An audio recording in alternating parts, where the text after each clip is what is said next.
Christian response క్రైస్తవ స్పందన episode number 124. హితబోధ నిర్వహించే ఈ ప్రశ్నోత్తరాల లైవ్ కార్యక్రమాన్ని యూట్యూబ్ ద్వారాను అలాగే జూమ్ మాధ్యమం ద్వారా వీక్షిస్తున్న వీక్షకులందరికీ యేసు ప్రభువారి శ్రేష్టమైన నామములో శుభములు.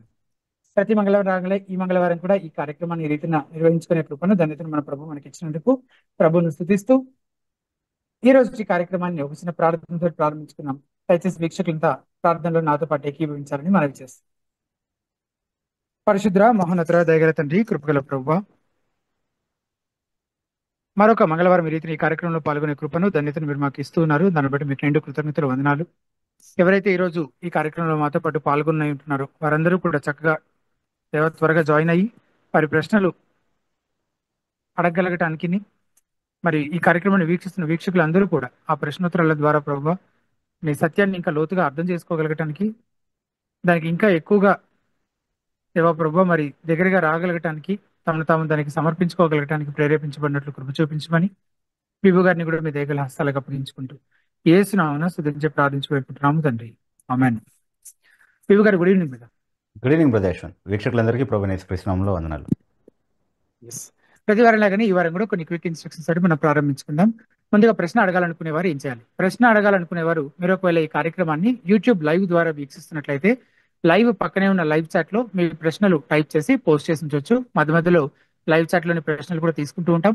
చివరి అరగంట కేవలం లైవ్ చాట్ ప్రశ్నల కోసం మాత్రమే కేటాయించి దాదాపుగా అందులోని ప్రశ్నలన్నిటికీ జవాబులు చెప్పే ప్రయత్నం చేస్తాం. అలాగే మీరు ఒకవేళ లైవ్ చాట్ లో కాకుండా నేరుగా జూమ్ లో జాయిన్ అయ్యి విభుగానే ప్రశ్న అడగాలనుకుంటే కనుక జూమ్ కి సంబంధించిన లింక్ కూడా మేము లైవ్ చాట్ లోనే పిన్ చేసి ఉంచడం జరిగింది. ఆ లింక్ ద్వారా మీరు జూమ్ లో జాయిన్ అయ్యి నేరుగా విభుగానే ప్రశ్న అడగచ్చు. అసలు మాకు లైవ్ చాటే కనిపించట్లేదండి అని మీరు అంటున్నట్లయితే అప్పుడు బహుశా మీరు హితబోధ యూట్యూబ్ ఛానల్ ని సబ్స్క్రైబ్ చేసుకుని ఉండకపోవచ్చు. సో ముందుగా యూట్యూబ్ లో హితబోధ అని టైప్ చేస్తే హితబోధ యూట్యూబ్ ఛానల్ కనిపిస్తుంది. దాన్ని సబ్స్క్రైబ్ చేసుకుని బెల్ ఐకాన్ ప్రెస్ చేయండి. అప్పుడు మీకు లైవ్ చాట్ కి యాక్సెస్ వస్తుంది. అందులోనే క్వశ్చన్స్ టైప్ చేసి పోస్ట్ చేసి ఉంచొచ్చు. లేదా అందులో మేము పిన్ చేసి ఉంచిన జూమ్ లింక్ ద్వారా జూమ్ లో జాయిన్ అయ్యి నేరుగా విభు గారిని మీ ప్రశ్న అడగచ్చు. అలాగే లైవ్ చాట్ లో ఏ క్రమంలో అయితే ప్రశ్నలు పోస్ట్ చేస్తున్నారో, జూమ్ లో ఏ క్రమంలో అయితే పార్టిసిపెంట్స్ జాయిన్ అవుతున్నారో అదే క్రమంలో మీ ప్రశ్న తీసుకోవడం లేదా మీకు ప్రశ్న అడిగే అవకాశం ఇవ్వడం జరుగుతుంది. కనుక మీ వంతు వచ్చేంత వరకు వేచి ఉండాలని మనవి. ప్రశ్న అడిగేవారు మీ ప్రశ్న సూటిగా క్లుప్తంగా అడిగే ప్రయత్నం చేయండి. ఇంకా ఏమైనా వివరాలు కావాలంటే విభు గారే అడిగి తెలుసుకుంటారు. ఒక యూజర్ ఐడి నుంచి ఒక ప్రశ్నకి, ఒక జూమ్ పార్టిసిపెంట్ కి ఒక ప్రశ్నకి మాత్రమే ముందుగా అవకాశం ఇవ్వడం జరుగుతుంది. ఒకవేళ ఆ ప్రశ్న పూర్తి స్థాయిలో ఆన్సర్ చేయబడకపోతే ఇంకొక ఫాలో అప్ క్వశ్చన్, అదే అంశానికి సంబంధించిన ప్రశ్న అయితే కనుక ఇంకొక ఫాలో అప్ క్వశ్చన్ కి అవకాశం ఉంటుంది. చివరి పూర్తిగా వేరే అంశానికి సంబంధించిన ప్రశ్న అయితే చివరిలో సమయాన్ని బట్టి మీకు మరలా అవకాశం ఇవ్వడం జరుగుతుందని దయచేసి గమనించండి. అలాగే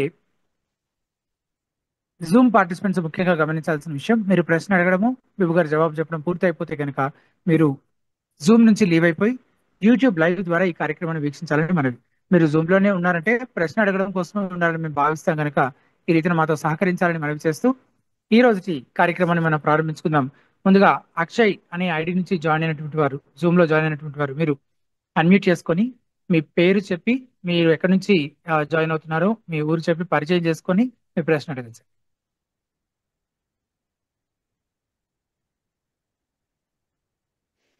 హలో, ప్రైజ్ లోడ్ అన్న యశ్వంత్ అన్న. Praise lord.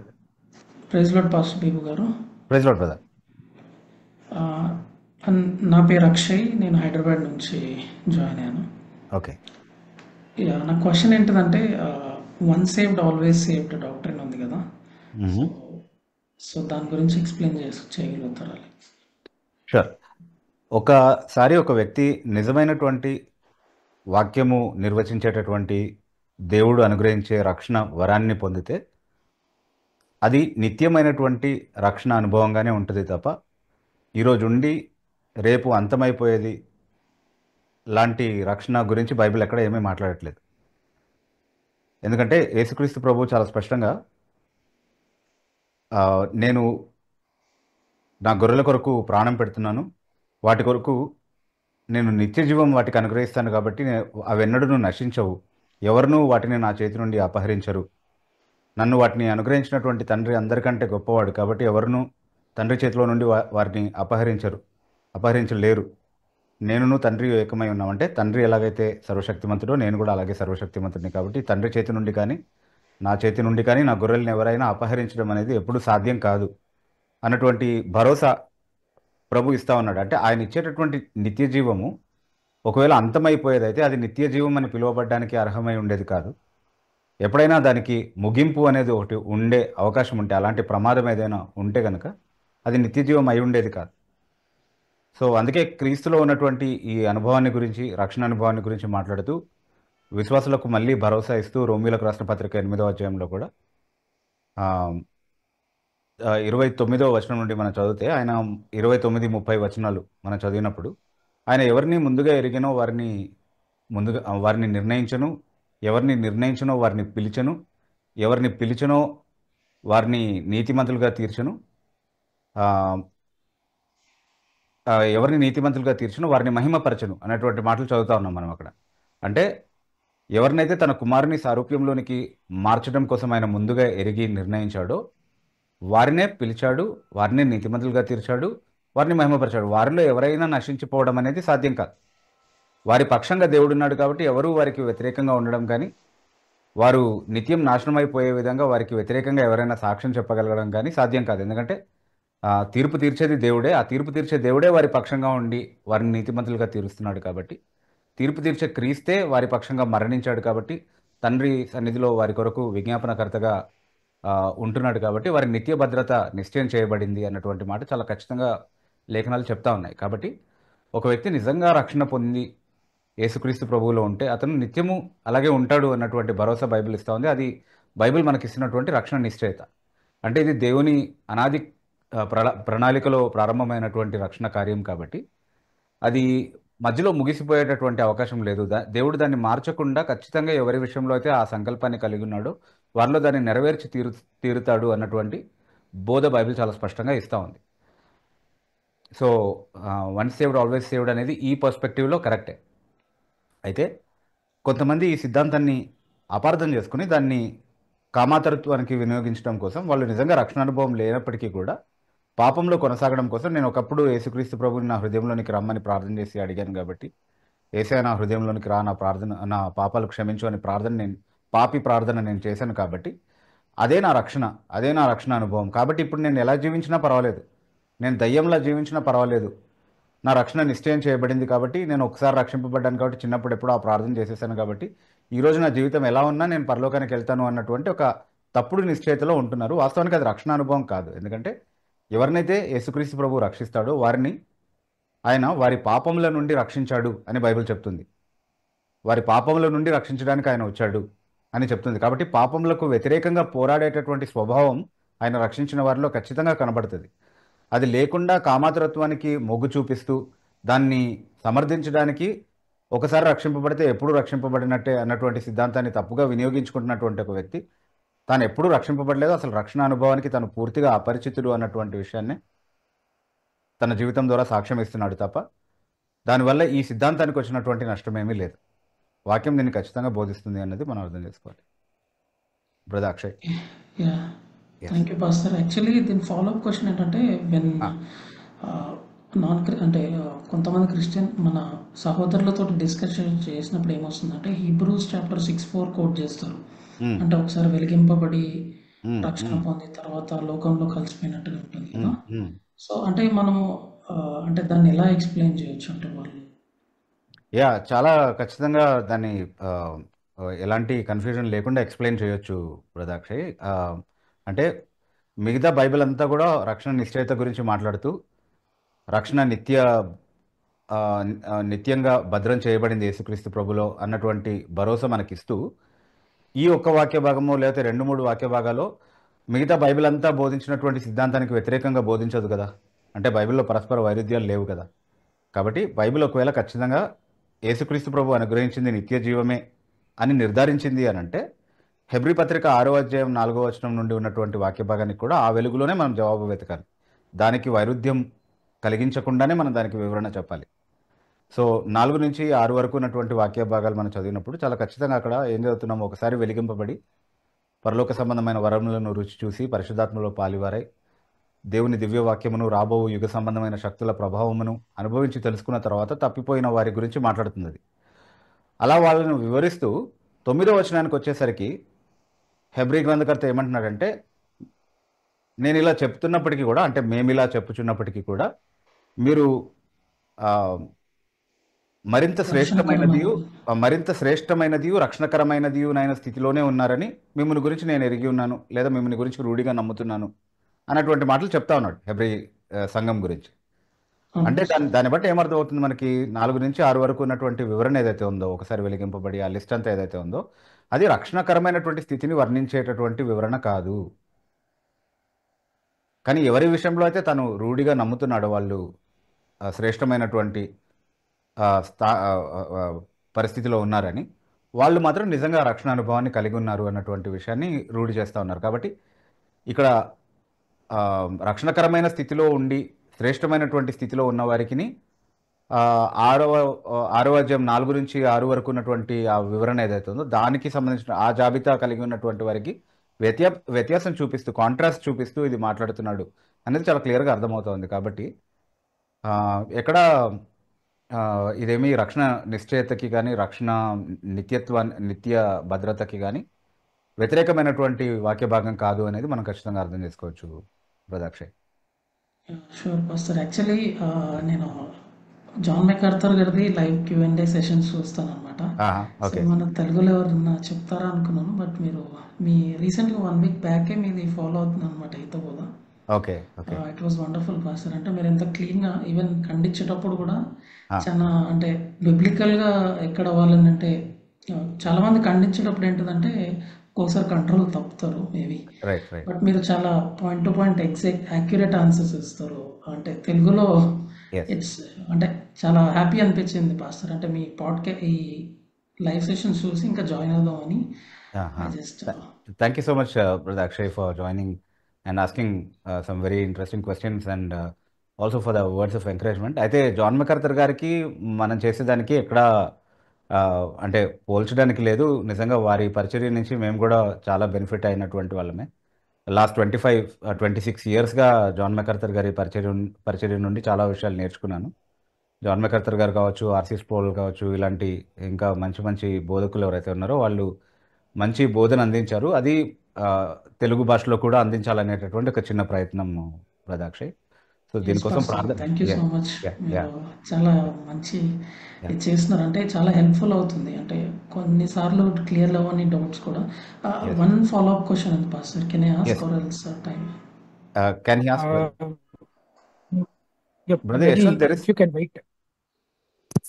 బ్రదర్ అక్షయ్, మీరు వెయిట్ చేయగలిగితే కనుక మళ్ళీ మీకు అవకాశం వస్తుంది. అంటే షూర్ పాస్టర్, నో కొంతమంది ప్రాబ్లం. లైన్ అప్ అయి ఉన్నారు కాబట్టి జూమ్ లో వాళ్ళకి కూడా అవకాశం ఇచ్చిన తర్వాత మీరు మళ్ళీ తీసుకునే అవకాశం ఉండదు. Sure no problem, no problem. Yes so please stay in Zoom brother Akshay. Thank you brother. తర్వాత ప్రవీణ్ బాబు అనే ఐడి నుంచి జాయిన్ అయినటువంటి మీరు అన్మ్యూట్ చేసుకుని మీ పేరు, మీ రుచి, మీ ప్రశ్న అడగచ్చు. Brother Yashwant, there seems to be some issue with your audio today, so just check it. Starting లోనే చెప్పాలనుకున్నాను, మధ్య మధ్యలో అంటే అంత క్లియర్ గా లేదు, ఇంటరప్ట్ అవుతూ వస్తున్నట్టుగా అలా ఉంది. ఓకే చూడండి కొంచెం. Praise lord brother. Yes brother. Brother నా డౌట్ ఏంటంటే బ్రదర్, మీ ఇంట్రొడక్షన్ చెప్పండి బ్రదర్. బ్రదర్ నా పేరు ప్రవీణ్ బ్రదర్, హైదరాబాద్ నుంచి మాట్లాడుతున్నాను. Yes brother. ఓకే, నా క్లారిఫికేషన్ ఏంటంటే బ్రదర్, ఫస్ట్ టైం ఈ ఆదాము అవ్వ మన సిన్కి కమిట్ అయినప్పుడు వారికి చర్మపు చొక్కాయలు చేయించినప్పుడు తండ్రి అయిన దేవుడు మరణమగనంతుగా బాధపడినట్టుగా రాయబడి ఉంది. అంటే ఒక జంతువుని బలిచ్చి, అంటే జంతువుని బలిచ్చినప్పుడు ఫస్ట్ టైం వాళ్ళకి చొక్కాయలు చేయించినప్పుడు మరణమగినంతగా బాధపడినట్లు. అయితే అదే దేవుడు మనకి అంటే ఒక జంతువుని చంపడం అనేది ఎంతో బాధపడినట్టుగా ఉంది. అట్ ద సేమ్ టైం మనకి నిర్గమకాండం, లేవీకాండంలో ఆయన బలుల గురించి చెప్పినప్పుడు కూడా మనం బలులు అర్పించినప్పుడు అది పాపాన్ని పరిహరించేదిగా అది చనిపోయినప్పుడు బాధపడుతున్నప్పుడు మనం దాన్ని చూసి చాలా బాధపడాలన్న విధంగా మనకి అంటే జ్ఞానం రావాలన్న విధంగా మనకి దేవుడు చెప్పడం జరిగింది. కానీ అదే దేవుడు మనకి నోవాహు ఈ ఫ్లడ్ ఇది అయిపోయిన తర్వాత మనకి నాన్ వెజ్ ని అలౌ చేశాడు. ప్లస్ డైలీ మనం ఎన్నో ఇట్లా చూస్తున్నప్పుడు, అంటే ఒక్కోసారి మనం బాధపడుతూ ఉంటాం ఇట్లా మనం యూజ్ చేస్తున్నప్పుడు, మన ఫుడ్ కూడా యూజ్ చేస్తున్నప్పుడు. అంటే దీన్ని ఎలా చూడాలి? దేవుడు మనకి బలి అర్పించినప్పుడేమో అది విలువలాడుతున్నప్పుడు మనకి చాలా బాధేస్తుంది అని చెప్పాలి. ఉమ్, సేమ్ దాన్ని మన అదే ఫుడ్ కోసం మనం యూజ్ చేస్తున్నాం ఉమ్. డైలీ. ఇట్లా ఎన్నో అంటే చనిపోతున్నది వేరే విషయం అసలు. అంటే దీన్ని ఎలా అర్థం చేసుకోవాలి? అంటే మీరు ఫస్ట్ చెప్పిన మాట నాకు క్లియర్గా అర్థం కాలేదు బ్రదర్. మీ వాయిస్ బ్రేక్ అయింది. అంటే ఆదాము అవ్వలకి చర్మపు చొక్కాయలు తయారు చేయడానికి దేవుడు మొదట ఒక జంతువుని బలి ఇవ్వడానికి అనుమతించినప్పుడు ఏం జరిగిందన్నారు? బాధపడ్డారు అని ఏదో అన్నట్టుగా తండ్రి అయిన దేవుడు ఉమ్, ఫస్ట్ గా ఉమ్, ఒక జంతువుని బలించి వారికి చర్మపు చొక్కాయలు చేయించానని చెప్పి ఆ ఉంది. అంటే పాపాన్ని ఆ, వారి పాపాన్ని ఆ, ఏమంటారు కప్పడానికి. పరిహరించడానికి, ఎస్. కప్పడానికి కోసం అని చెప్పి ఓకే. ఆయన ఎంతగా అంటే ఆయన మరణమగంతగా బాధపడిన ఒక జంతువుని చంపడానికి ఆయన మరణమగంతగా. బాధపడ్డాడు అని అంటే బలి ఇవ్వడం కారణంగా ఆయన బాధపడ్డాడు అని అంటున్నారా మీరు? అవును. అలా ఎక్కడా లేదు కదా బ్రదర్, అలా ఏం రాయబడలేదు కదా. అంటే నేను ఒకసారి మళ్ళీ బైబిల్ ఓపెన్ చేయాలి కదా యాక్చువల్గా. అయితే అక్కడ దేవుడు ఓపెన్ చేసి ఒకసారి అది బలిచ్చాడు. అడగగలిగితే. అంటే ఎందుకంటే మీ క్వశ్చన్ దానిపైన బేస్డ్ ఉంది, అందుకే నేను దాన్ని రిపీటెడ్గా మళ్ళీ అడిగాను, నేను సరిగానే విన్నానా లేదా అని. ఒకసారి మీరు అది నాకు చూపించి మళ్ళీ మీ క్వశ్చన్ ఫ్రేజ్ చేయగలిగితే దాన్ని బేస్ చేసుకొని నేను ఆన్సర్ చేయగలను కరెక్ట్గా. అందుకని ఒక్కసారి మీరు చెక్ చేసి మళ్ళీ అడగొచ్చు ప్రశ్న. అది ఒకవేళ టైం పడుతుంది అని అనుకుంటే మీరు వెయిట్ చేయొచ్చు, మళ్ళీ అడగొచ్చు బ్రదర్. ఈలోగా ఓకే, నేను వెయిట్ చేస్తాను బ్రదర్. నేను ఒకసారి మళ్ళీ షూర్ బ్యాక్ వస్తాను. Sure sure sure, no problem brother. ఆ, తర్వాత హరిప్రియ అనే ఐడి నుంచి జాయిన్ అయినటువంటి వారు మీరు అన్మ్యూట్ చేసుకొని మీ పేరు మీ ఊరు చెప్పి మీ ప్రశ్న పరిచయం చేసుకొని మీ ప్రశ్న అడగచ్చు. హలో బిబోనా, hello Yashwant. Yes sister Haripriya.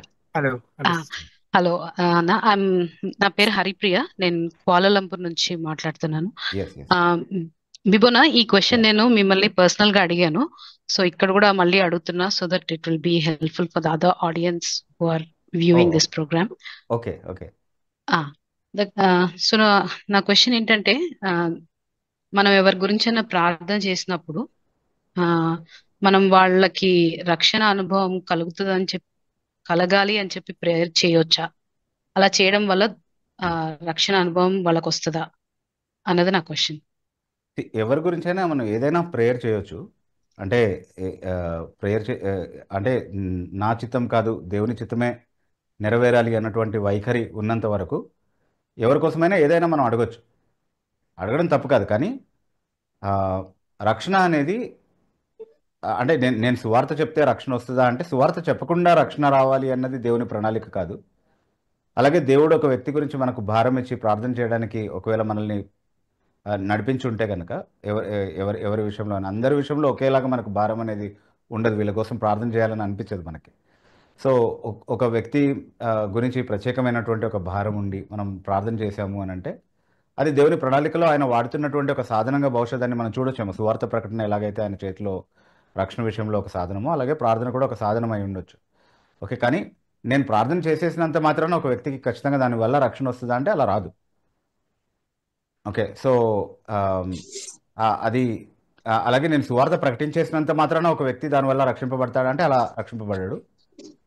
సువార్త ప్రకటనని ఒక వ్యక్తి రక్షణకు దోహదపడే విధంగా, నా ప్రార్థనని ఒక వ్యక్తి రక్షణకి దోహదపడే విధంగా దేవుని కృప మలుచుకునేటటువంటి అవకాశం ఉంది.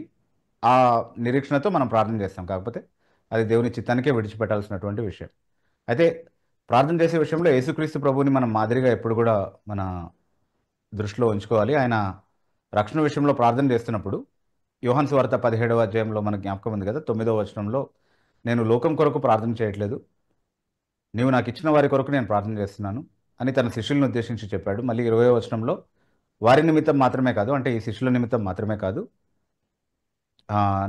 వారి మాటలు విని రక్షణలోనికి అంటే వారి మాటలు విని విశ్వసించే వారి కొరకు కూడా నేను ప్రార్థన చేస్తున్నాను, కానీ లోకం కొరకు కాదు అని మళ్ళీ అక్కడ కూడా నాకు చెప్తాడు. అంటే సంఘం కొరకు ఆయన ప్రార్థన చేశాడు, లోకం కొరకు కాదు అన్నటువంటి విషయాన్ని మనం గుర్తుపెట్టుకోవాలి. అంటే యేసుక్రీస్తు ప్రభు ఎప్పుడు కూడా తండ్రి చిత్తానికి మించి ఏది కోరలేదు. తండ్రి ఎవరినైతే రక్షణలోనికి నడిపించాలన్న ప్రణాళిక కలిగి ఉన్నాడో వారికి రక్షణ భాగ్యాన్ని అనుగ్రహించడానికి మాత్రమే ప్రార్థన చేసినట్టుగా మనం చూస్తూ ఉన్నాం. మనది కూడా అదే వైఖరి అయి ఉండాలి ప్రార్థన చేసేటప్పుడు అనేది గుర్తుపెట్టుకోవాలి సిస్టర్ హరిప్రియ.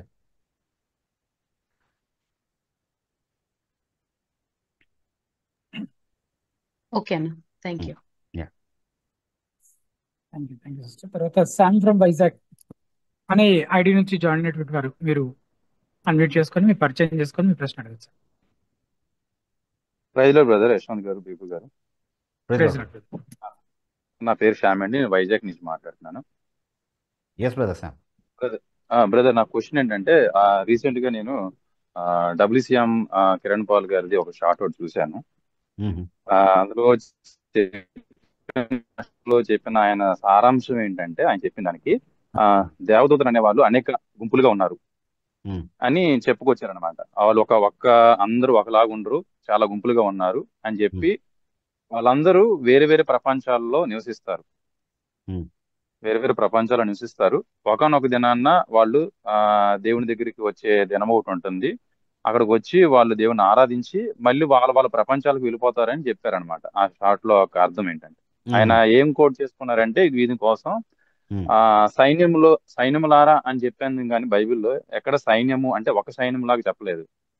అలాగే పరలోక సైన్య సమూహాలు అని అన్నారు కానీ పరలోక సైన్య సమూహము అని అనలేదు అని చెప్పి దీన్ని తీసుకొని, కాబట్టి దేవదూతలు అనేవాళ్ళు సైన్య సమూహాలు సైన్యములారంటే దేవదూతలు కాబట్టి వీళ్ళు అనేక గుంపులుగా ఉన్నారు, వీరు వివిధ గ్రూపులుగా ఉంటారని చెప్పి వీళ్ళు వేరే వేరే ప్రపంచాల్లో ఉంటారని చెప్పారు. వీరి దానికి ఒక దినాన్న దేవుని దగ్గరికి వస్తారు అని చెప్పి ఏది కోట్ చేసుకున్నారంటే, యోబు 1:6 వచనంలో దేవదూతలు యెహోవా సన్నిధి నిలుచుటకే ఒక దినం ఒకటి తటస్థించని ఉంటుంది కదా. తర్వాత 2:1 కూడా యోబు 1:6 అలాగే యోబు 2:1 కూడా మరి ఒక దినము తటస్థించను, దేవదూతలు యెహోవా సన్నిధి నిలవడానికి మరి ఒక దినం తటస్థించను అని ఉంటుంది. అంటే అది చూసారా మీరు, యెహోవా సన్నిధి నిలవడానికి ఒక దినం అనేది ఒకటి వచ్చింది. ఆ దినాన్న ఆయా ప్రపంచాల్లో ఉన్న వాళ్ళు దేవదూతలు అందరూ యెహోవా సన్నిధికి వచ్చి ఆయన స్తుతిస్తారు. మనం ఏ విధంగా అయితే సండే మనం అందరూ సమాజంగా కూడుకొని ప్రార్థన చేస్తాం సంఘంగా, తర్వాత మిగతా 6 దినాల్లో ఏ విధంగా అయితే మనము మన పనుల్లో మనం నిమగ్నమై ఉంటామో వీళ్ళు కూడా ఆ విధంగానే నిమగ్నమై ఉంటారు వాళ్ళ పనుల్లో వాళ్ళ ప్రపంచాలలో అని చెప్పి వీళ్ళు అన్ని చెప్పిన దానికి బేస్ లేకపోయినా ఇలా చెప్పారండి ఈయన. ఈ గ్రహాల్లో వేరే గ్రహాల్లో నివసిస్తారని మరి దేని బేస్ చేసి చెప్పారు తెలీదు. నాకు వచ్చిన డౌట్ ఏంటంటే బ్రదర్, అంటే ఈ సైన్యములారా అని అంటే సైన్య సమూహాలు అంటే అలా చెప్పడం ఉద్దేశం ఏంటి? అంటే అలాగా నెంబర్ ఆఫ్ దూతలు ఉన్నారు అనుకోవాల్సి వస్తుందా? అంటే ఇంకోటి ఏంటంటే యోబులో చెప్పిన దాన్ని బట్టి ఒక దినం ఒకటి తటస్థించను, దేవదూతలు యెహోవా సన్నిధిని నిలవడానికి ఒక దినం ఒకటి తటస్థించను అంటే దాని ఉద్దేశం అలా రాయబడడానికి కారణం ఏంటి? అంటే అప్పటి వరకు దేవతలు నిజంగానే వేరే వేరే ప్రపంచాల్లో ఉన్నారు అన్నట్టుగా అనుకోవాల్సి వస్తా, లేదా అసలు వాక్యం ఏం చెప్తుంది అనేది నా క్వశ్చన్. మంచి ప్రశ్న బ్రదర్. అయితే మీరు చాలా స్ట్రైట్ గా పాయింట్ లోకి వచ్చారు. అసలు సైన్యములు అంటే ఏంటి, ఎందుకు సైన్యములు అని అన్నారు? చాలాసార్లు సైన్యములకు అధిపత్యగు యెహోవా అనే మాటలు కూడా చదువుతాం కదా మనం.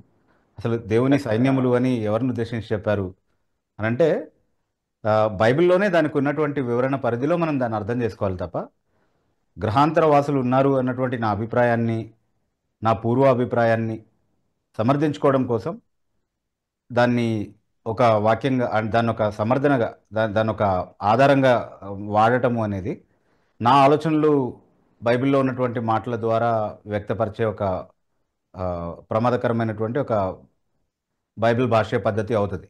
అంటే నేను చెప్పాలనుకున్నవన్నీ కూడా బైబిల్లో ఉన్నటువంటి ఏదన్నా ఒక వచనం తీసుకొని ఇలా ఉంది కాబట్టి నా అభిప్రాయం ఇది, సైన్యములు అని ఉన్నారు కాబట్టి గ్రహాంతరవాసులు ఉన్నారు, వేరే వేరే గ్రహాల్లో ఉన్నటువంటి గొప్ప సైన్య సమూహాన్ని గురించి ఇది మాట్లాడుతుంది అంటే కరెక్టే కదా, సైన్యములు అని ఉంది కదా, మరి సైన్య సమూహములు అని అన్నప్పుడు అలా అయి ఉండొచ్చు కదా అన్నటువంటి ఒక ఆలోచన పుట్టించే ప్రయత్నం అనమాట అది వేరే వాళ్ళ మనసులో. కాకపోతే బైబిల్లో అలా ఏమైనా ఉందా అంటే, ఇప్పుడు గ్రహాంతరవాసులు ఉంటే కనుక బైబిల్ చెప్పుంటే ఆ విషయాన్ని, దాన్ని అంగీకరించడానికి మనకి ఇబ్బంది ఏం లేదు. గ్రహాంతరవాసులు ఉన్నారు అని బైబిల్ చెప్తే మనకు అంగీకరించడానికి సమస్య ఏంటి?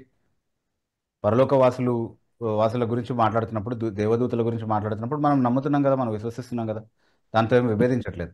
అలాగే ఇతర గ్రహాల్లో కూడా జీవులు ఉన్నారు, ఆయన సృష్టం ఉంది, పలానా రూపంలో ఉంది అని ఒకవేళ బైబిల్ చెప్పి ఉంటే, ఏదైనా సమాచారం దాని గురించి ఇచ్చుంటే మనం దాని గురించి విభేదించాల్సినటువంటి అవసరత లేదు. కాకపోతే అది నా సొంత అభిప్రాయం అయితే కనుక బైబిల్లో ఉన్నటువంటి వచనాలని వాడి దాన్ని చెప్పే ప్రయత్నం చేయడం అనేది పొరపాటు అవుతుంది అనమాట. సో అసలు సైన్యములు అంటే ఏంటి, సైన్యములకు అధిపతి అగు యెహోవా అని తను తాను ఎందుకు పిలుచుకున్నాడు అని అంటే, ముందుగా దేవుని దూతలు అనేక రకాలైనటువంటి దూతలు ఉండుండొచ్చు ఆయనకి. అంటే కెరూబుల గురించి చదువుతున్నాం, సెరాఫుల గురించి చదువుతున్నాం. సో బైబిల్లో ప్రస్తావించబడినటువంటి ఈ రెండు గుంపులైతే మనకు చాలా విస్పష్టంగా తెలుసు, అందరికీ తెలిసినటువంటి గుంపులే దేవదూతల అవును. సైన్యంలో. కెరూబులు సెరాఫుల గురించి మనం చదువుతున్నాం కదా. సో వాళ్ళు ఉన్నారు. అయితే పరలోక సైన్యము ఎడల తనకిచ్చ వచ్చినట్టుగా, తనకి ఇష్టం వచ్చినట్టుగా ఆయన చేస్తాడు అన్నటువంటి మాటలు దానియేలు గ్రంథం 4:35 చదువుతున్నాం మనం కదండి. అయితే దేవదూతలు ఆయన సైన్యమే, కరెక్టే. అయితే ఇంకా ఆయన సైన్యములో ఎవరెవరు ఉన్నారు, ఎవరెవరిని ఆయన తన సైన్య సమూహంగా వాడుకునే సమర్థుడు అన్నటువంటి విషయాన్ని మనం పరిశీలిస్తే, ఒక ఉదాహరణ అంటే మనము వ్యాఖ్యానంలో కూడా చెప్పామండి. ఆదికాండం 2వ అధ్యాయంలో కావచ్చు, లేకపోతే నిర్గమకాండంలో దేవుడు ఐగుప్తీయుల్ని దండించినటువంటి సందర్భంలో కావచ్చు, ఆ సందర్భాల్లో కూడా ఇవి గుర్తు చేశాము.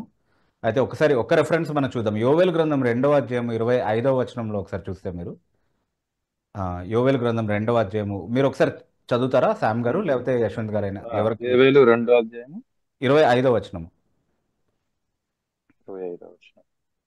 మీరు కడపార తిని తృప్తి పొంది మీ కొరకు వింత కార్యములను జరిగించిన మీ దేవుడైన యెహోవా నామమును స్తుతించినట్లు నేను పంపిన మిడతలను, గొంగళి పురుగులను, పసరు పురుగులను, చీడ పురుగులను అను నా మహా సైన్యము తినివేసిన సంవత్సరముల పంటను మీకు మరలా నిత్తును. ఎవరండి ఆ మహాసైన్యం అక్కడ? పురుగులు, రకరకాల పురుగుల గురించి మాట్లాడుతూ వాటిని కూడా తన సైన్య సమూహంగా వాడుకున్నాడు దేవుడు. అంటే పరలోక సేనల ఎడల తన ఇష్టం చొప్పున జరిగించేటటువంటి దేవుడు భూమి మీద ఉన్నటువంటి అతి స్వల్పమైనటువంటి ఒక పురుగుల సమూహాన్ని కూడా ఆయన తన సైన్యంగా వాడుకొని సమర్థవంతంగా తన మహత్కార్యాలని జరిగించగలడు భూమి మీద. సో తన సృష్టంలో ఉన్నటువంటి దేన్నైనా తనకు సైన్యంగా మలుచుకొని వాడగలిగేటటువంటి వాడు కాబట్టి ఆయన సైన్యములకు అధిపతి అగు యెహోవా. సైన్యములు ఆయన అధీనంలో ఉన్నట్టుగా చాలాసార్లు వర్ణించబడడం అనేది, ఆయన వాడేటటువంటి అన్నిటినీ కూడా ఆయన సైన్యంగా వర్ణించడం అనేది బైబిల్లో మనం చాలా సరళంగా అర్థం చేసుకోగలిగేటటువంటి భాష. అక్కడ గ్రహాంతరవాసులు ఎక్కడొచ్చారో నాకు కనబడలేదు. అంటే అది ఏమైనా ఉండుంటే అక్నాలెడ్జ్ చేయడానికి నాకు ఇబ్బంది ఏం లేదు. కానీ అది ఒక వ్యక్తి అభిప్రాయంగా మాత్రమే చెప్తే, మీరు ఇప్పుడు కిరణ్ పాల్ గారి పేరు ప్రస్తావించారు, గ్రహాంతరవాసులు ఉన్నారు అన్నది రంజిత్ ఓఫిర్ చాలా ఎక్కువగా పాపులరైజ్ చేసినటువంటి ఒక సిద్ధాంతం మనకు తెలుసు.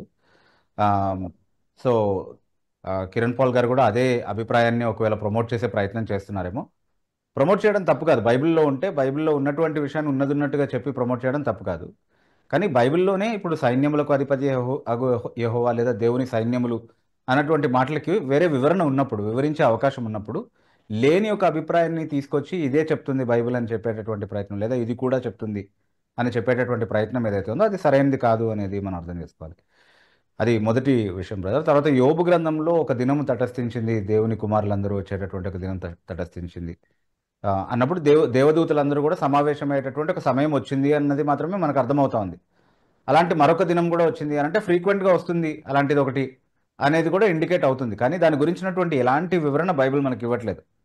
అంటే సండేస్ మనం ఎంత ఫ్రీక్వెంట్గా కూడుకుంటామో అట్లాగే అక్కడ కూడా జరుగుతూ ఉంది, లేకపోతే ఇది ఆరాధన కోసం వాళ్ళు కూడి వచ్చినటువంటి ఒక సందర్భము అన్నటువంటి వివరాలు ఏమీ అక్కడ చెప్పబడలేదు. అసలు ఏ వివరణ లేదు, అసలు ఎందుకు అలా కూడి వచ్చారు, ఎప్పుడెప్పుడు అలా కూడుతారు, ఎవరెవరు వస్తారు అందులో అన్నటువంటి వివరాలు ఏమీ లేవు. కానీ అందులో కూడా గ్రహాంతరవాసులు వచ్చారు అని అనుకోవడానికి లేదు. అంటే ఇప్పుడు మనము ఖచ్చితంగా పరలోకంలో ఉన్నటువంటి దూతల గురించి మాట్లాడుతున్నప్పుడు వాళ్ళు ఎప్పుడు పరలోకంలోనే ఉంటారని మనం అనుకోవట్లేదు. వారు దేవుని ఆజ్ఞ చొప్పున దేవుని చిత్తం జరిగించడానికి ఎక్కడికి పంపించబడితే అక్కడికి వెళ్ళేటటువంటి దూతలుగా ఉన్నారు ఎప్పుడు కూడా. ఉదాహరణకి ఇప్పుడు మీరు కీర్తనలు 34:7 ఒకసారి చదువుతారా శామ్ గారు?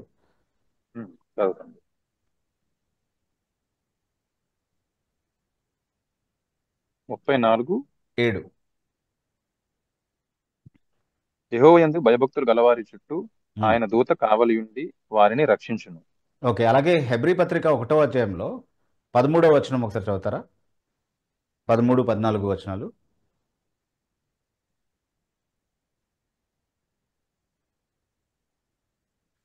అయితే నేను నీ శత్రువులను నీ పాదములకు పాదపీఠముగా 14వ వచనం చదవండి. వీరందరూ రక్షణయను స్వాస్థ్యము పొందబో వారికి పరిచారము చేయుటకే పంపబడిన సేవకులైన ఆత్మలు కారా అని దేవదూతల గురించి అంటున్నాడు అనమాట వాస్తవానికి. అవునవును. ఆ సందర్భంలో అంటే వాళ్ళందరూ కూడా వేరు వేరు పనుల నిమిత్తం పంపబడతారు. కానీ దేవుని సన్నిధిలో సమావేశం అవ్వాల్సినటువంటి అవసరం వచ్చినప్పుడు లేదా అలాంటి పిలుపు వచ్చినప్పుడు వాళ్ళందరూ కూడా సమావేశం అవుతారు అన్నటువంటి ఇండికేషన్ మనకు చాలా క్లియర్గా కనబడతా ఉంది.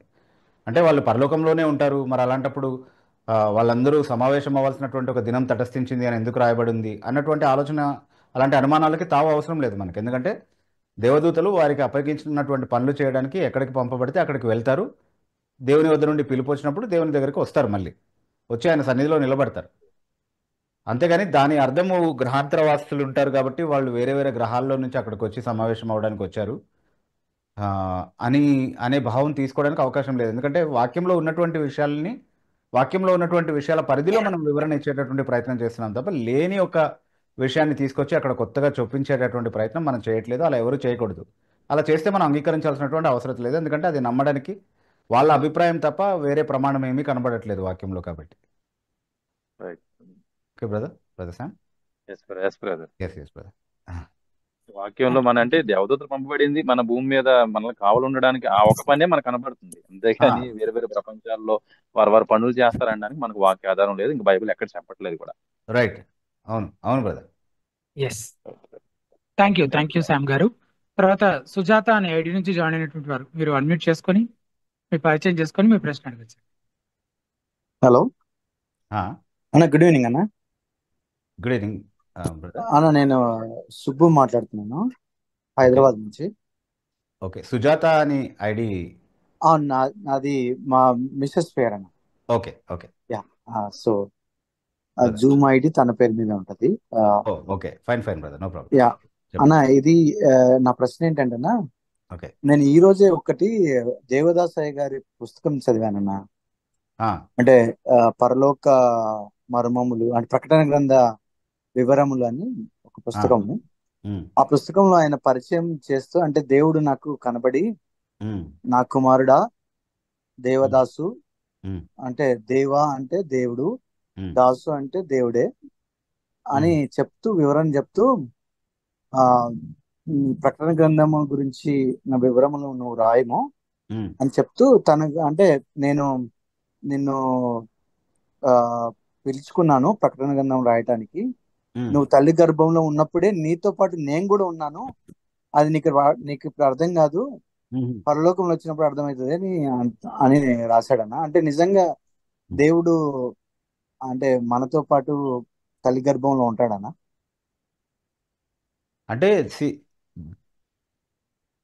ఆయన ఏ భావంలో చెప్తాడో నాకు తెలియదు. అంటే ఆయన జీవిత చరిత్ర చదువుతున్నప్పుడు కూడా ఆయన ఏ వయసులో ఉంటే ఆ సమవయస్కుడుగా యేసుక్రీస్తు ప్రభు ఆయనకి కనిపిస్తూ ఉండేవాడు అని చెప్పేవాడు అనమాట. సో అంటే ఇలాంటి అనుభవాలన్నీ కూడా అసలు వాక్యంలో ఎక్కడా ఆధారం లేనటువంటి, యేసుక్రీస్తు ప్రభు మనతో పాటే తల్లి గర్భంలో ఉండి, మనతో పాటే పుట్టి, మనతో పాటే ఎదుగుతూ, మనం ఏ వయసులో ఉంటే ఏ సైజులో ఉంటే ఆ సైజులో కనబడతాడు అని అనుకోవడానికి వాక్యంలో ఎక్కడ నాకైతే ఆధారం కనబడలేదు. సో ఇవన్నీ దేని ఆధారంగా చెప్తున్నారు అనేది మనకు తెలియదు బేసికలీ. సో దేవదాసాయి గారి గురించి మీకు ఇంకెక్కువ వివరాలు కావాలంటే బైబిల్ కావాలా, బైబిల్ మిషన్ కావాలా అని ఒక పుస్తకం ఉంది. హితబోధ యూట్యూబ్ ఛానల్లో దాని ఆడియో బుక్ ఉంది. కాకపోతే హితబోధ.com అనే మా వెబ్సైట్లో ఆ పుస్తకం కూడా ఉందన్నమాట. ఇన్ డీటెయిల్డ్గా దేవదాసాయి గారి పరిచర్యను ఎలా అర్థం చేసుకోవాలి, ఆయన జీవిత చరిత్రను ఎలా అర్థం చేసుకోవాలి, ఏ పర్స్పెక్టివ్లో ఆయన చెప్పినటువంటి విషయాల్ని మనం వాక్యపు వెలుగులో చూడాలి అన్నటువంటి వివరాలు చాలా డీటెయిల్గా అందులో నేను రాయడం జరిగింది. నేను రాసిన చిన్న పుస్తకమే అది. ఈజీగానే చదివేయగలరు. మేబీ ఒక 9-10 చాప్టర్స్ ఏవో ఉన్నట్టున్నాయి అందులో. I don't exactly remember, but చిన్న చిన్న చాప్టర్స్ మీరు ఈజీగా చదివేయచ్చు. కానీ చాలా ఇంట్రెస్టింగ్ డీటెయిల్స్తో, అంటే ఇంకెప్పుడు బైబిల్ మిషన్ జోలికి వెళ్ళాల్సిన అవసరం రాని విధంగా అది రాయబడినటువంటి పుస్తకం. మీరు బైబిల్ని గౌరవించే వ్యక్తి అయితే కాబట్టి అది ఖచ్చితంగా చదవండి. డెఫినెట్లీ మీకు అది ఉపయోగపడుతుందని అనుకుంటున్నాను బ్రదర్. అంటే ఆ పుస్తకం చదువుతున్నప్పుడు అన్న నాకు అన్ని చాలా వింతగా అనిపించాయి అన్న.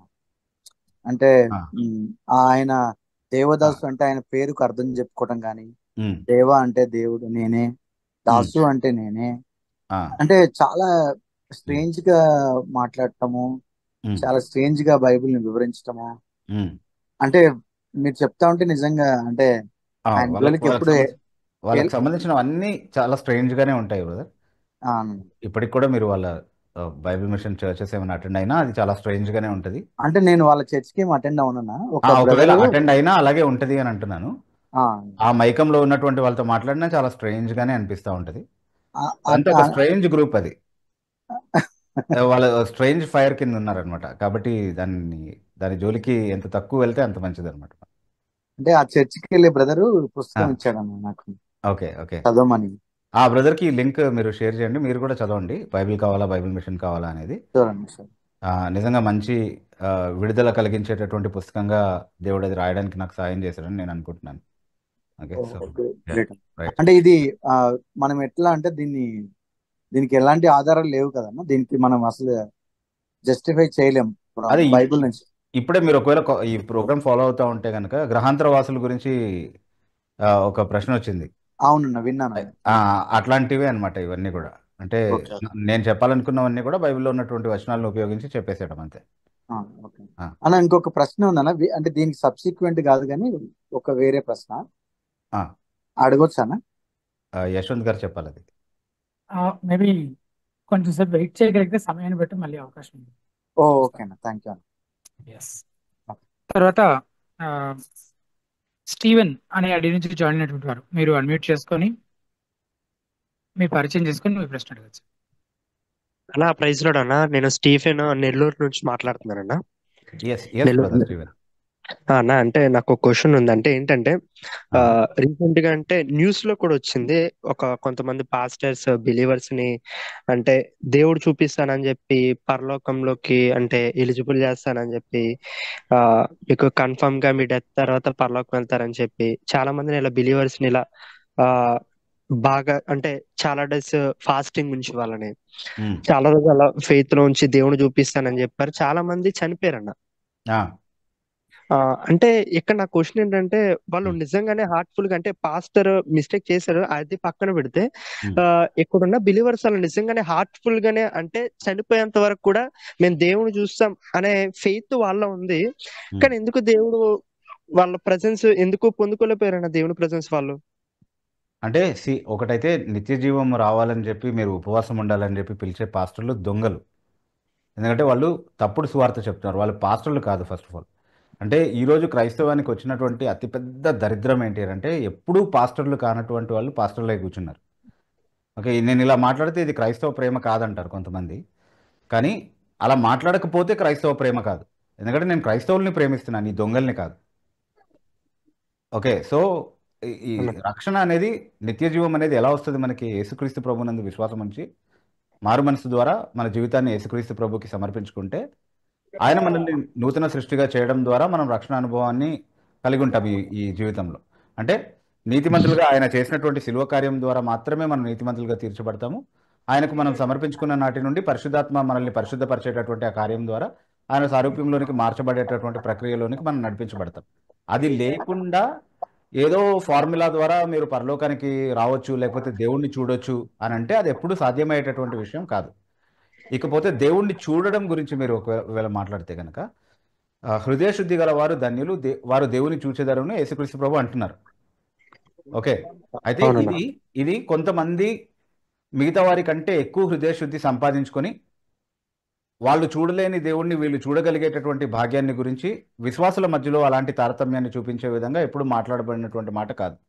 విశ్వాసులందరికీ ఆశీర్వాదంగా చెప్పబడినటువంటి విషయం ఏంటి అంటే మీరు హృదయ శుద్ధి గలవారు కాబట్టి, అంటే ఎవరైతే రక్షణ పొందినటువంటి వారు ఉన్నారో వారందరూ దేవుని ఎదుట నీతిమంతులుగా చేయబడ్డారు. వారి హృదయం దేవుని ఎదుట యథార్థమైనదిగా తీర్చబడింది. వారు ఆ యథార్థతను కూడా కాపాడుకుంటారు దేవుని ఎదుట. కాబట్టి వారందరూ దేవుని చూస్తారు ఒక దినాన. ఇది అపోస్తలీయ దర్శనం లాగానో ప్రవక్తకు కలిగినటువంటి దర్శనం లాగానో దేవుని చూడడం గురించి మాట్లాడట్లేదు. అందరికీ దేవుని దర్శనం కలగబోతుంది. దర్శన దినమందు మనం అందరం ఆయన్ని చూడబోతున్నాము. ఎందుకు అంటే మనం హృదయ శుద్ధి గల వారిగా చేయబడ్డాం కాబట్టి. ఇది అందరికీ ఇవ్వబడినటువంటి రక్షణ నిశ్చయితలో భాగంగా ఉన్నటువంటి ఒక గొప్ప ధన్యత. అంతేకాని కొంతమంది చూస్తారు, ఈ లోకంలోనే చూస్తారు అన్నటువంటి అనుభవం ఏది లేదు. వాస్తవానికి పేతురు పత్రికలో చాలా స్పష్టంగా సంఘాన్ని ఉద్దేశిస్తూ పేతురు ఏమంటున్నాడు అని అంటే సంఘానికి ఉన్నటువంటి అనేక పేర్లలో లేకపోతే అనేక గుర్తింపులలో ఒక గుర్తింపు ఏంటి అంటే ఆయనను చూడకే మీరు ఆయన్ని ప్రేమిస్తున్నారు. whom having not seen ye love, అంటే మీరు ఆయన్ని చూడకే ప్రేమిస్తున్నారు అన్నటువంటి గుర్తింపు సంఘానికి ఇచ్చాడు. అంటే సంఘానికి ఉన్నటువంటి ఒక ప్రత్యేకత ఏంటి అంటే వారు చూసి నమ్మిన వారు కాదు, చూడక నమ్మిన వారు. కాబట్టి మరి ధన్యులు అనమాట. చూడక నమ్మి చూడకే ప్రేమిస్తున్నారు దేవుణ్ణి, అలాగే ప్రేమిస్తారు. ఎప్పుడు చూస్తారు అని అంటే దర్శన దినమందు ఆయన ప్రత్యక్షమైనప్పుడు చూస్తారు. లేకపోతే శరీరమందు లేకుండా అయినప్పుడు అంటే మరణం అయినప్పుడు నేను శరీరమందు లేకుండుట క్రీస్తుతో కూడా ఉండుటే అని వాక్యం చెప్తుంది కాబట్టి క్రీస్తు సన్నిధానంలో నిలబడతాను. అప్పుడు నేను చూస్తాను. అంతేగాని ఈ జీవితంలో దర్శన రూపకంగా నేను చూస్తాను, లేకపోతే పలానా వాళ్ళు చూశారని సాక్ష్యం చెప్పారు, అది నిజమే కాబట్టి నేను కూడా అలా చూడాలనుకుంటున్నాను, ఇలాంటి అనుభవాలకేమీ బైబిల్లో అసలు అవకాశమే లేదు, అసలు తావే లేదు అనమాట. సో ఇదంతా కూడా కల్పించినటువంటి మాటలు, కల్పితమైనటువంటి మోసకరమైనటువంటి అనుభవాలు. వీటి నుంచి మనం జాగ్రత్తగా ఉండాలి. ఓకే, థ్యాంక్స్ అన్న. థ్యాంక్స్ అన్న. Right, thank you.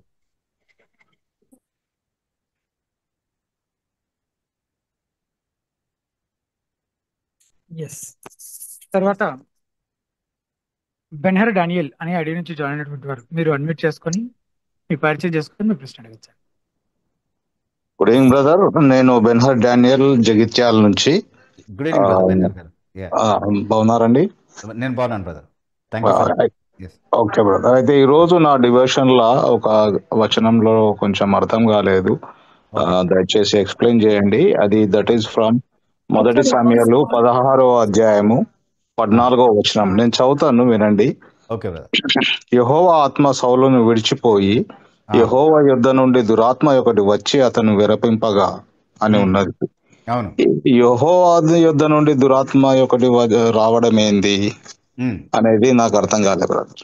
Yes yes అంటే ఈ ప్రపంచంలో ఉన్నటువంటి ప్రతిదీ కూడా దురాత్మలతో పాటు సాతానుతో పాటు అందరూ కూడా దేవుని అధీనంలోనే ఉన్నారు. దేవుని నియంత్రణ వెలుపల ఉన్నటువంటిది ఏది కూడా లేదు అన్నటువంటి విషయాన్ని మనం గుర్తించినప్పుడు, దేవుడు అనుమతిస్తే దేవుని తీర్పుగానే దురాత్మ సాతాను మీదకి రావడానికి అనుమతించబడింది అనేది మనం అర్థం చేసుకోవాలి.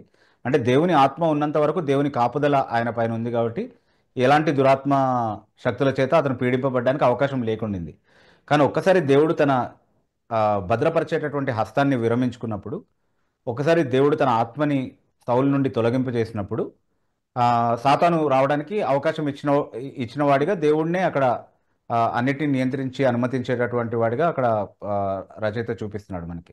సో దేవుని వద్ద నుండి రావడం అంటే దేవుని అనుమతితో, దేవుని ప్రణాళికలో భాగంగా సౌలును దేవుడు ఎలా అయితే తీర్పుకు అప్పగించాలనుకున్నాడో ఆ తీర్పుకు అప్పగించేటటువంటి ఒక సాధనంగా దురాత్మను ఆయన మీదకి వెళ్ళటానికి అనుమతించినటువంటి ఒక సందర్భాన్ని గురించి అది మాట్లాడుతుంది. So it is definitely God allowing the evil spirit. అంటే యెహోవా వద్ద నుండి అని అన్నప్పుడు పరలోకంలో కొంతమంది దురాత్మలు కూడా ఉంటారు యెహోవా దగ్గర అని కాదు దాని అర్థము. ఏదొచ్చినా అంటే దేవుని నుండే వచ్చింది, ఇది దేవుని నుండి కలిగింది అని మనం ఎట్లాగైతే చెప్తామో అట్లాగే దేవుని అనుమతి ద్వారా వచ్చినటువంటి ఈ దురాత్మ ఈ ప్రభావం ఏదైతే ఉందో దాన్ని యెహోవా వద్ద నుండి వచ్చినదిగా వర్ణించడం అనేది చూస్తా ఉన్నాం బ్రదర్. ఆ సందర్భంలో దేవుని యొక్క సార్వభౌమ్య నియంత్రణను సూచిస్తూ ఉంది అది.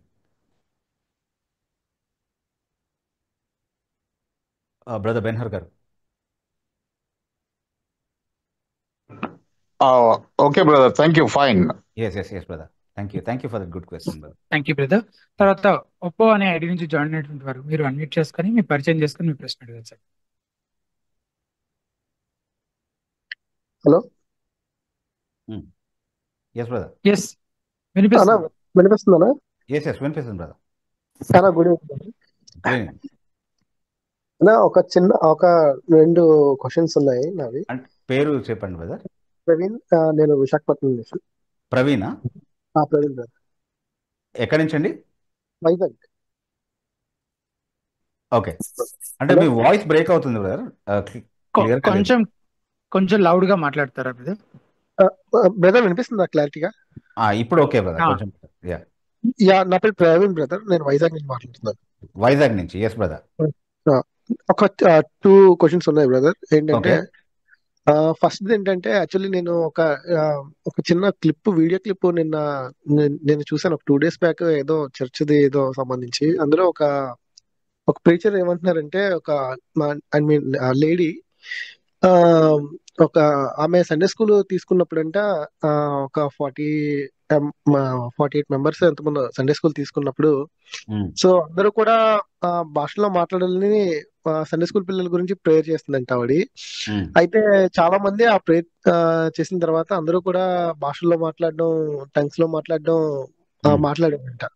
సో మన దగ్గర వరకు కరెక్ట్ అనేది నాకు చిన్న క్లారిఫికేషన్. ఇంకో క్వశ్చన్ ఏంటంటే, is there any special grace brother? అంటే నార్మల్ గ్రేస్ కి కాకుండా is there any special grace అంటే ఏమైనా దేవుడు ఏమైనా స్పెషల్ గా ఏమైనా కృప చూపిస్తాడా?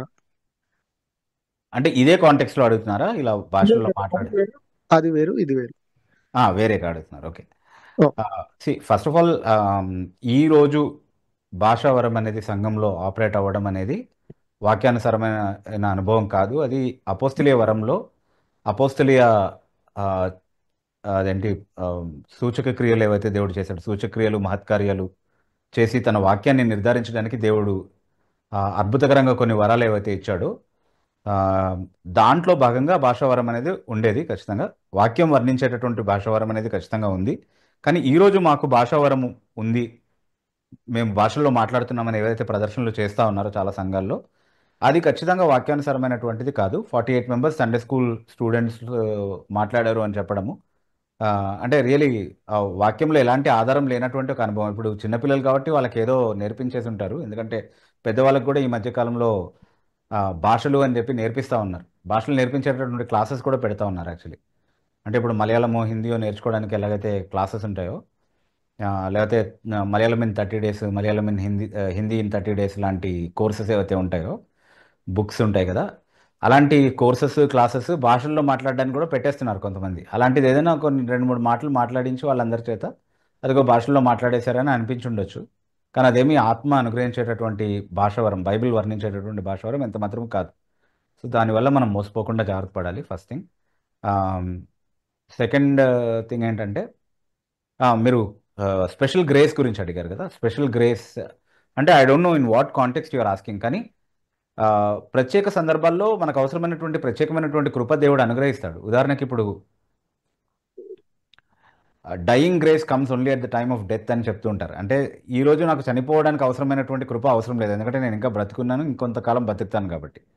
కానీ నా మరణ శైలిలో ఉన్నప్పుడు, లేకపోతే మరణించే పరిస్థితి దాపురించినప్పుడు చాలా మరణ భయము అనేది సహజంగా ఎవరికైనా కలిగేది. కానీ దాన్ని ధైర్యంగా ఎదుర్కొనేటటువంటి ప్రత్యేకమైనటువంటి కృప ఆ క్షణంలో నాకు కావాలి, ఆ క్షణంలో దేవుడు ఇస్తాడు. That is a special grace that he gives at that time. So అంటే ఒక ఎగ్జాంపుల్గా దాన్ని చెప్తా ఉన్నాను. అలా ఒక పరిస్థితికి అవసరమైనటువంటి చాలిన కృప ఆ పరిస్థితిలో దేవుడు ఇస్తాడు అని మనం నమ్మొచ్చు ఖచ్చితంగా. సో ఇన్ దాట్ సెన్స్, ఆ సెన్స్లో స్పెషల్ గ్రేస్ అనేది ఉంది. కానీ మీ మైండ్లో ఉన్నది అదేనా కాదా అనేది నాకు తెలియదు. అంటే బ్రదర్, ఇప్పుడు చాలా మంది అంటుంటారు కదా బ్రదర్, ఐ మీన్ ప్రీచర్స్ కూడా ఉంటుంటారు కదా, అంటే నన్ను సెపరేట్ గా దేవుడు నా నా మీద కృప చూపించాడు, నాకు కొంచెం ఎక్కువ ఆయన అంటే నార్మల్ పీపుల్ తో కంపేర్ చేసుకుంటే సో కొంచెం స్పెషల్ కేర్ నా మీద తీసుకున్నాడు అని అంటుంటారు కదా బ్రదర్. అంటే ఎక్కువ ఆధిక్యత నాకు ఇచ్చాడు వేరే వాళ్ళకంటే, అలా అలా కూడా అనుకోవచ్చు బ్రదర్. అంటే అంటే ఎదుటి వాటితో కంపేర్ చేసుకున్నప్పుడు ఖచ్చితంగా దేవుడు నీకు కొంచెం ఎక్కువ కృప చూపించాడు నీ మీద అనే టెక్స్ట్ ఉంటుంది కదా బ్రదర్. అంటే ఒక సెన్స్ లో అది కరెక్టే, ఒక సెన్స్ లో అది కరెక్ట్ కాకపోవచ్చు. అంటే ఇప్పుడు ఏ సెన్స్ లో కరెక్ట్ అంటున్నానంటే, ఇప్పుడు మీరు సువార్త విని నమ్మారు అని అనుకుందాం, అది దేవుడు మీ పైన చూపించినటువంటి కృప. అదే సువార్త ఇంకో 10,000 మందికి ప్రకటించబడింది, కానీ వాళ్ళు ఎవరు నమ్మలేదే. అలా నమ్మగలిగే కృప ఇచ్చి మనల్ని మిగతా వారి కంటే ప్రత్యేకంగా ఉంచింది ఆయన కృపే కదా. ఆ సెన్స్లో అది కరెక్టే. మిగతా వారికి లేనటువంటి ఆధిక్యత దేవుడు మనకి ఇచ్చాడు అనేది చాలా ఖచ్చితంగా కనబడతా ఉంది. హీ మేక్స్ ఎ డిఫరెన్స్ అనేది.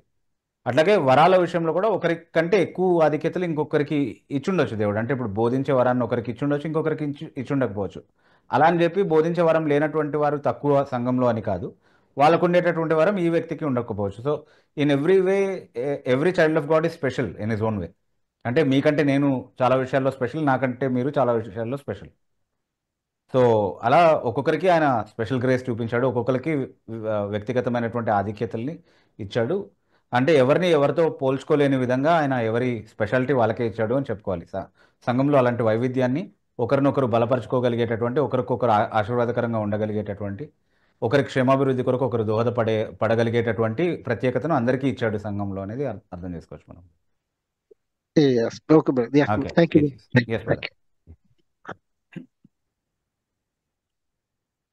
తర్వాత టిమ్ అనే ఐడి నుంచి జాయిన్ అయినటువంటి వారు మీరు అన్మ్యూట్ చేసుకొని మీ పేరు మీ ఊరు చెప్పి మీ ప్రశ్న అడగచ్చు.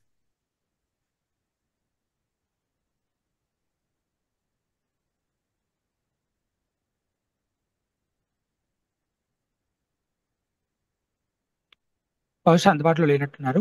అక్షయ్ అనే ఐడి నుంచి జాయిన్ అయినటువంటి వారు బ్రదర్ మీరు అన్మ్యూట్ చేసుకొని మీ తర్వాత ప్రశ్న అడగచ్చు. షూర్. పాస్టర్ సెకండ్ క్వశ్చన్ ఏంటిదనంటే, ఇప్పుడు God sovereignty versus human will అనేది మనకి నడుస్తుంది కదా, like Calvinism, like Arminianism type. Okay. So ఆ డిస్కషన్ అయినప్పుడు లైక్ అక్షయ్ గారు, మనకి ఇఫ్ యూ డోంట్ మైండ్ కొంచెం లౌడ్ గా చెప్పగలుగుతారా? ఓకే ఓకే ఓకే బ్రదర్, ఇప్పుడు వినిపిస్తుందా brother? Yes brother. Yeah pastor, actually the question ఏంటిదంటే, ఇప్పుడు క్యాల్వినిజం, అర్మినిజం అని తీసుకున్నప్పుడు God sovereignty versus human will ఉంటుంది కదా. సో మనం ఏమన్నా చెప్పొచ్చా, లేకపోతే ఇప్పుడు 100% గాడ్ సావర్నిటీ లేకపోతే హ్యూమన్ విల్ ఇంత పర్సెంటేజ్ అని చెప్పొచ్చా, లేకపోతే like how do we define? ఇప్పుడు ఎందుకు ఆ క్వశ్చన్ అడిగానంటే, ఇప్పుడు 100% గాడ్ సావర్నిటీ అంటే నజరేతులో చాలా మంది విశ్వసించలేదు కాబట్టి వాళ్ళు రక్షణ పొందలేదు అని ఉంటుంది కొన్ని ప్లేసెస్లో. సో దాన్ని మనము ఎలా డిఫైన్ చేయొచ్చు పాస్టర్? అంటే అది సావరెంటీ వర్సెస్ హ్యూమన్ విల్ కాదు, అది sovereignty versus human responsibility actually. అయితే రెస్పాన్సిబిలిటీ ఉన్నంత మాత్రాన విల్ కూడా ఉంది అని ఆర్గ్యూ చేయడానికి లేదు. యాక్చువల్గా human will, human free will, especially free will అన్నటువంటి కాన్సెప్టే బైబిల్కి ఫారిన్ ఎంటైర్లీ. రక్షణ కాంటెక్స్ట్లో రక్షణ అనేది పూర్తిగా దేవునిదే, రక్షణ యెహోవాదే అని బైబిల్ చెప్తుంది.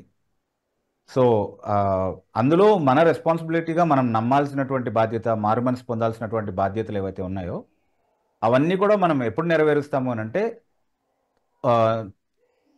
పాపముల చేతను అపరాధముల చేతను చచ్చిన స్థితిలో ఉన్నటువంటి మనలో నూతనంగా జన్మించేటటువంటి, తిరిగి జన్మించేటటువంటి ఆ అద్భుతాన్ని ఎప్పుడైతే పరిశుద్ధాత్మ దేవుడు జరిగిస్తాడో, ఎప్పుడైతే మనల్ని మరణం నుండి జీవంలోనికి దాటిస్తాడో, అప్పుడే నమ్మి మారు మనసుతో యేసుక్రీస్తు ప్రభు దగ్గరికి మనం తిరగడం అనేది సాధ్యపడుతుంది.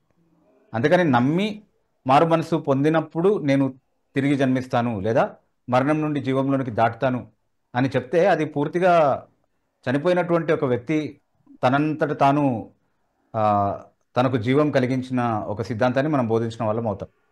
అలాంటిదేం బైబిల్ బోధించట్లేదు యాక్చువల్లీ. అంటే దేవుడు మనల్ని ముందుగా బ్రతికిస్తే మనం మన బాధ్యతల్ని సంపూర్ణంగా నిర్వర్తించడానికి మనకు సామర్థ్యం వస్తుంది. అది ఆయన ఇచ్చేటటువంటి సామర్థ్యం. అందుకే నిత్య జీవం కొరకు నిర్ణయించబడిన వారు విశ్వసించిరి అన్నటువంటి మాట చదువుతున్నాం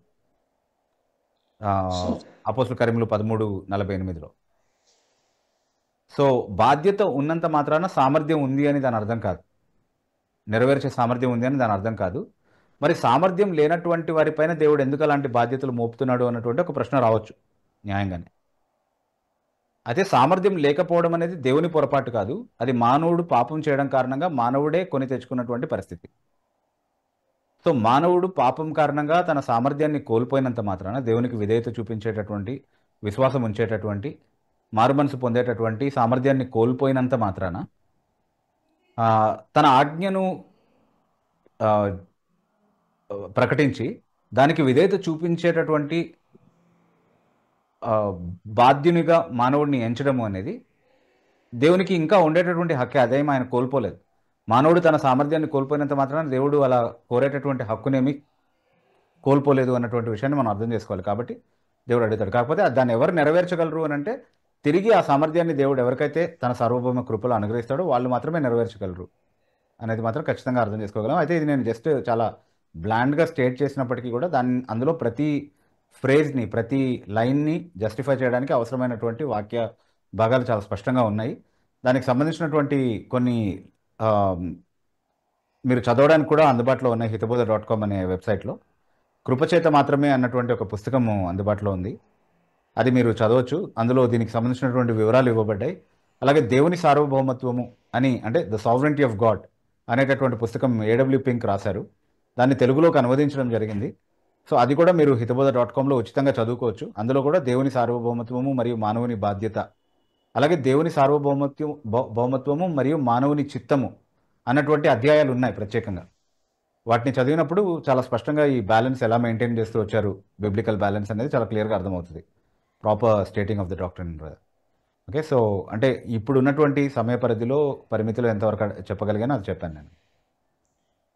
sure pastor, thank you so much. నేను బుక్స్ చెక్ చేస్తాను. Thank you so much. Sure brother, thank you. Thank you brother. తర్వాత బిబ్బు గారు. Yes brother. జస్ట్ ఇప్పుడే మనం అక్షయ్ గారి దగ్గర నుంచి క్వశ్చన్ తీసుకుంటున్న టైంలో ఇంకొక 3 పార్టిసిపెంట్స్ జాయిన్ అయ్యారు జూమ్ లో. ఓకే అండ్ ఇందాక మనం టీమ్ అనే ఐడి నుంచి జాయిన్ అయిన వారు చాట్ లో వాళ్ళ క్వశ్చన్ పెట్టారు. So we have at least 4 questions to take up and 4 more minutes for Zoom. Okay, I'll try to be brief. Yes. Thank you ముందు for informing. yes. So team అనే ID నుంచి అడిగినటువంటి ఈ ప్రశ్న నేను చదువుతున్నాను చాట్ లో నుంచి గారు. అంటే ఎలాగో లైవ్ చాట్ క్వశ్చన్స్ బ్రదర్, ఎలాగో లైవ్ చాట్ క్వశ్చన్స్ తీసుకుంటాం కదా, సో అప్పుడు తీసుకుందాం. అది జూమ్ లో ఉన్న వాళ్ళని కంప్లీట్ చేసేద్దాం ఫస్ట్ మేబీ. సో టీమ్ అనే ఐడి నుంచి జాయిన్ అయినటువంటి వారు బ్రదర్ మీరు ప్లీజ్ వెయిట్ చేయండి కొంతసేపు. తర్వాత కిరణ్ కుమార్ అనే ఐడి నుంచి జాయిన్ అయినటువంటి వారు మీరు అన్మ్యూట్ చేసుకొని మీ పరిచయం చేసుకొని మీ ప్రశ్న అడగండి sir. Yes praise brother. Praise Lord అండి. నేను కిరణ్ కుమార్ అండి, వైజాగ్ నుంచి మాట్లాడుతున్నాను. ఎస్ బ్రదర్ కిరణ్ గారు. అంటే సందర్భోచితం కాదు కానీ ఒక చిన్న మాట అడుగుదామని అనిపించి మీకు లైవ్ లోకి వచ్చాను. దయచేసి అంటే ఆర్టీఎఫ్ కి మీరు నిజంగా బిబు గారు మీ యొక్క జ్ఞానం అయితే అద్భుతం, మాకు ఎంతో ఉపయోగపడుతుంది మీ హితబోధ ఛానల్ అనేది. At the same time RTF ను కూడా మేము ఫాలో అవుతున్నప్పుడు వాళ్ళు కూడా మంచి ఇన్ఫర్మేషన్ క్రైస్తవ సంఘానికి ఇద్దరు కూడా గొప్ప సేవ చేస్తున్నారు ఈ సమయంలో. కానీ మీ ఇద్దరి మధ్య జరుగుతున్నటువంటి విషయాలు అది ఇప్పుడున్న పరిస్థితుల్లో అది అవసరమా? మీ చిన్న విషయాలు పెద్ద కాంట్రడిక్షన్స్ అయితే లేవు మీ ఇద్దరిలో, కానీ అంటే చాలా చిన్న విషయాల్ని మీరు బహిరంగ పెద్దగా చేసుకుంటున్నారేమో అనిపిస్తుంది. అది ఎంతవరకు ఆశీర్వాదకరమని. ఓకే బ్రదర్, మంచి ప్రశ్న అడిగారు. అయితే యాక్చువల్లీ బ్రదర్, ఆర్టీఎఫ్ వాళ్ళు ప్రొవైడ్ చేసినటువంటి రిసోర్సెస్ కావచ్చు, లేకపోతే వాళ్ళు చేసినటువంటి యూస్ఫుల్ సెషన్స్ ఏవైతే ఉన్నాయో వాటిని ఎప్పుడు కూడా ప్రశ్నించి వాటిని ప్రశ్నార్థకంగా చేసే విధంగా కానీ దానికి కాంట్రిబ్యూట్ చేసినటువంటి వాళ్ళ వ్యక్తిగత ఇమేజెస్ని టార్నిష్ చేయడం కానీ ఎప్పుడూ మా ఉద్దేశం కాదు. అక్కడ వాక్యానుసారమైనటువంటి సమాచారం ఏదైతే వస్తుందో అది ఖచ్చితంగా తీసుకొని వాడండి. అది ఎంత మేరకు వాక్యానుసారంగా ఉంటే అంత మేరకు అది ఖచ్చితంగా సంఘానికి ఎప్పుడు ఆశీర్వాదకరమే. దాన్ని మేమేమీ కాదనట్లేదు. కాకపోతే ఎక్కడైతే హితబోధ చేస్తున్నటువంటి పరిచర్య విషయంలో అంటే గతంలో కొన్నిసార్లు వాళ్ళు రంజిత్ ఓఫిర్తో ప్రత్యేకంగా చేసినటువంటి కార్యక్రమంలో ఆయన తప్పుల్ని ఎత్తి చూపిస్తూనే ఆయన గొప్ప దైవజనుడు అన్నట్టుగా మాట్లాడినప్పుడు అంటే మీరు సంఘాలకి ఏం సందేశం ఇస్తున్నారు? ఇన్ని తప్పులు చేసినటువంటి ఒక వ్యక్తి కూడా గొప్ప దైవజనుడిగా గౌరవించబడాలి అన్నటువంటి సందేశాన్ని ఇస్తున్నారు అన్నటువంటి ఆవేదనతో మేము కొన్ని ప్రశ్నలు వాళ్ళని అడిగి అంటే షార్ప్గానే చాలా క్వశ్చన్స్ మేము అడగడం జరిగింది. డెఫినెట్లీ దానికి వాళ్ళు వివరణ ఇచ్చే క్రమంలో వాళ్ళు కొన్ని సరైన పద్ధతిలో డీల్ చేయలేదని మాకు అనిపించింది. మళ్ళీ దాన్ని మేము క్వశ్చన్ చేయడం జరిగింది. అయితే రీసెంట్లీ వచ్చినటువంటి కాంట్రవర్సీ ఏంటి అని అంటే మేము చేసినటువంటి అంటే మేము గతంలో ఎడ్వర్డ్ విలియమ్స్ గారు చేసినటువంటి ఒక ప్రవచనాన్ని ప్రశ్నిస్తూ వీడియోస్ చేయడం జరిగింది. సో దాని విషయంలో వాళ్ళు రియాక్ట్ అయ్యారు అని మేము అజ్యూమ్ చేసుకుంటున్నామని వాళ్ళు అంటున్నారు. అజ్యూమ్ చేసుకోవట్లేదని ఇప్పటికీ కూడా మా స్టాండ్. ఎలాగైతే వాళ్ళు రీసెంట్లీ నిన్న ఒకవేళ ఇచ్చినటువంటి స్టేట్మెంట్ కూడా మీరు వినుంటే కనుక అంటే మేము కొత్తగా చెప్పడానికి ఏమీ లేదు, ఏదైతే చెప్పామో దానికే కట్టుబడి ఉన్నామని వాళ్ళు ఎలాగైతే చెప్పారో మేము కూడా అలాగే కట్టుబడి ఉన్నాం చెప్పిన దానికి. కాకపోతే అది ఆ విషయానికి మాత్రమే పరిమితం చేసి ఆలోచిస్తే మంచిది. అంటే ఆర్టీఎఫ్ మొత్తాన్ని ఇంకా ఇది భ్రష్టు పట్టిపోయింది, ఇది ఎవరో రెప్రోబేట్ థియాలజీ ఫోరం అని కామెంట్ పెట్టారంట. మాకు తెలియదు ఎవరు పెట్టారో అట్లాగా, కానీ అలా అనాల్సినటువంటి అవసరం లేదు. దాన్ని మేము అలా అనలేదు, మేము అలా అనలేదు. అంటే మేము ఆ ధోరణితో చేయట్లేదు. దయచేసి ఒకవేళ ఎవరైనా అలా అనుకుంటే కనుక మేము ఆ ధోరణితో చేయట్లేదు. స్పెసిఫిక్ గా మాకు ఏ ఇష్యూస్ ఉన్నాయో వాటిని స్టేట్ చేసాం మేము. అంటే బ్రదర్ ఒక మాట అన్నటువంటి విషయాన్ని మేము చెప్పాము. ఎందుకు అంటే బ్రదర్ ఒక మాట మీతోనే, అప్పుడు విలియమ్స్ గారు సాక్ష్యం గాని ఆయన యొక్క వ్యక్తిగత అంటే రోజు క్రైస్తవానికి ఆయన చేస్తారు సేవ విషయంలో మీకేమన్నా అంటే రిమార్క్స్ ఏమైనా ఉన్నాయా మీకు ఏమన్నా? అంటే ఆయన పబ్లిక్ అపాలజీ ఒకటి చెప్పారు అని ఏదో చెప్తా ఉన్నారు బ్రదర్ కాన్స్టెంట్లీ.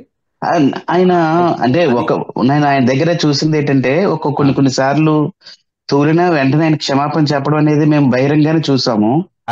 అది నాకు తెలియదు బ్రదర్. కాకపోతే నాతో వ్యక్తిగతంగా మాట్లాడుతూ ఆయన క్షమించమని అడిగిన తర్వాత కూడా మేము ఆయన చేసినటువంటి ఆ థంబ్నెయిల్స్ ఏవైతే ఉన్నాయో అంటే 2014లో ప్రవచనమే చేశాము 2019కి సంబంధించి అన్నటువంటి ఏవైతే మాటలు ఆయన చెప్పారో అవి తీసేమని రిక్వెస్ట్ చేశాం యాక్చువల్లీ.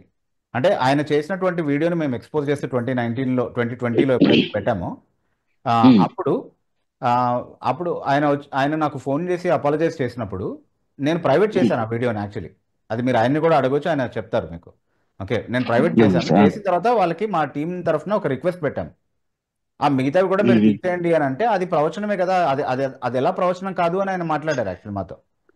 అంటే 2014లో నేను 2019లో మళ్ళీ నరేంద్ర మోడీ గెలుస్తాడు అని చెప్పింది ట్రెండ్స్ని బట్టి చెప్పింది కదా, అది ప్రవచనమే అన్నటువంటి స్టాండ్స్తోనే ఆయన ఉన్నారు నాతో వ్యక్తిగతంగా మాట్లాడినప్పుడు కానీ, మా టీం మెంబర్స్తో మాట్లాడినప్పుడు కానీ. కాబట్టి ఆయన తీయడానికి లేదు, అది మేము ప్రవచనం అని ఒప్పుకోవట్లేదు.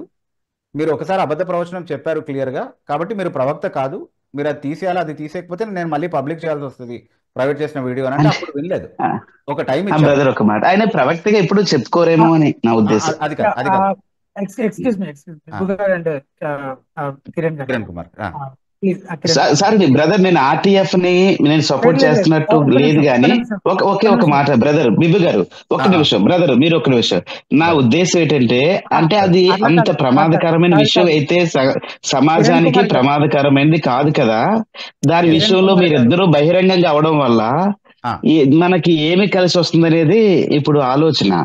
మీ మొదటి ప్రశ్న కూడా అదే కిరణ్ కుమార్ గారు, ఇది డిస్కషన్ కోసం ఏర్పాటు చేయబడిన ప్రోగ్రామ్ కాదు, దయచేసి గమనించండి. మీరు ప్రశ్న అడగడం, జవాబు చెప్పడం అంతవరకే. అది కూడా ఒక్కొక్క బ్రదర్ చిన్న అని బ్రదర్, అంటే మనకి ఇద్దరు ప్రయోజనకరమైన వాళ్ళండి, ఆర్టీఎఫ్ గాని హితబోధ గాని. మీరు ఇద్దరు సంయమనంతో ఉంటే ఎంతో ఇంకా మేలు చేసిన వాళ్ళు అవుతారని నా ఉద్దేశం. అయితే సదుద్దేశం మాకు అర్థమైంది. మేము ఆ డిస్కషన్ అంతటి నేను బిబు గారిని చాలా సంవత్సరాల నుండి నేను హితబోధ గాని బిబు గారిని గాని ప్రతి వారం నేను ఫాలో అయ్యే వ్యక్తినండి. నేను చాలా నేర్చుకున్నాను బిబు గారి ద్వారా. కానీ నా బాధ ఏంటంటే, ఆ ప్రమాదకరమైన దాన్ని అత్యంత పెద్దది చేయడం మనకు అవసరమా అని అంతే. అయితే అబద్ధ ప్రవచనం అనేది డెఫినెట్లీ సంఘానికి ప్రమాదకరమైనటువంటి విషయమే బ్రదర్. అది ఎవరు చేసినా అది తప్పే. సో నేను చెప్పిన విషయాన్ని నేను కంప్లీట్ చేసేస్తాను. ఇది పెద్ద డిస్కషన్ కాబట్టి మళ్ళీ మనం మాట్లాడుకోవచ్చు.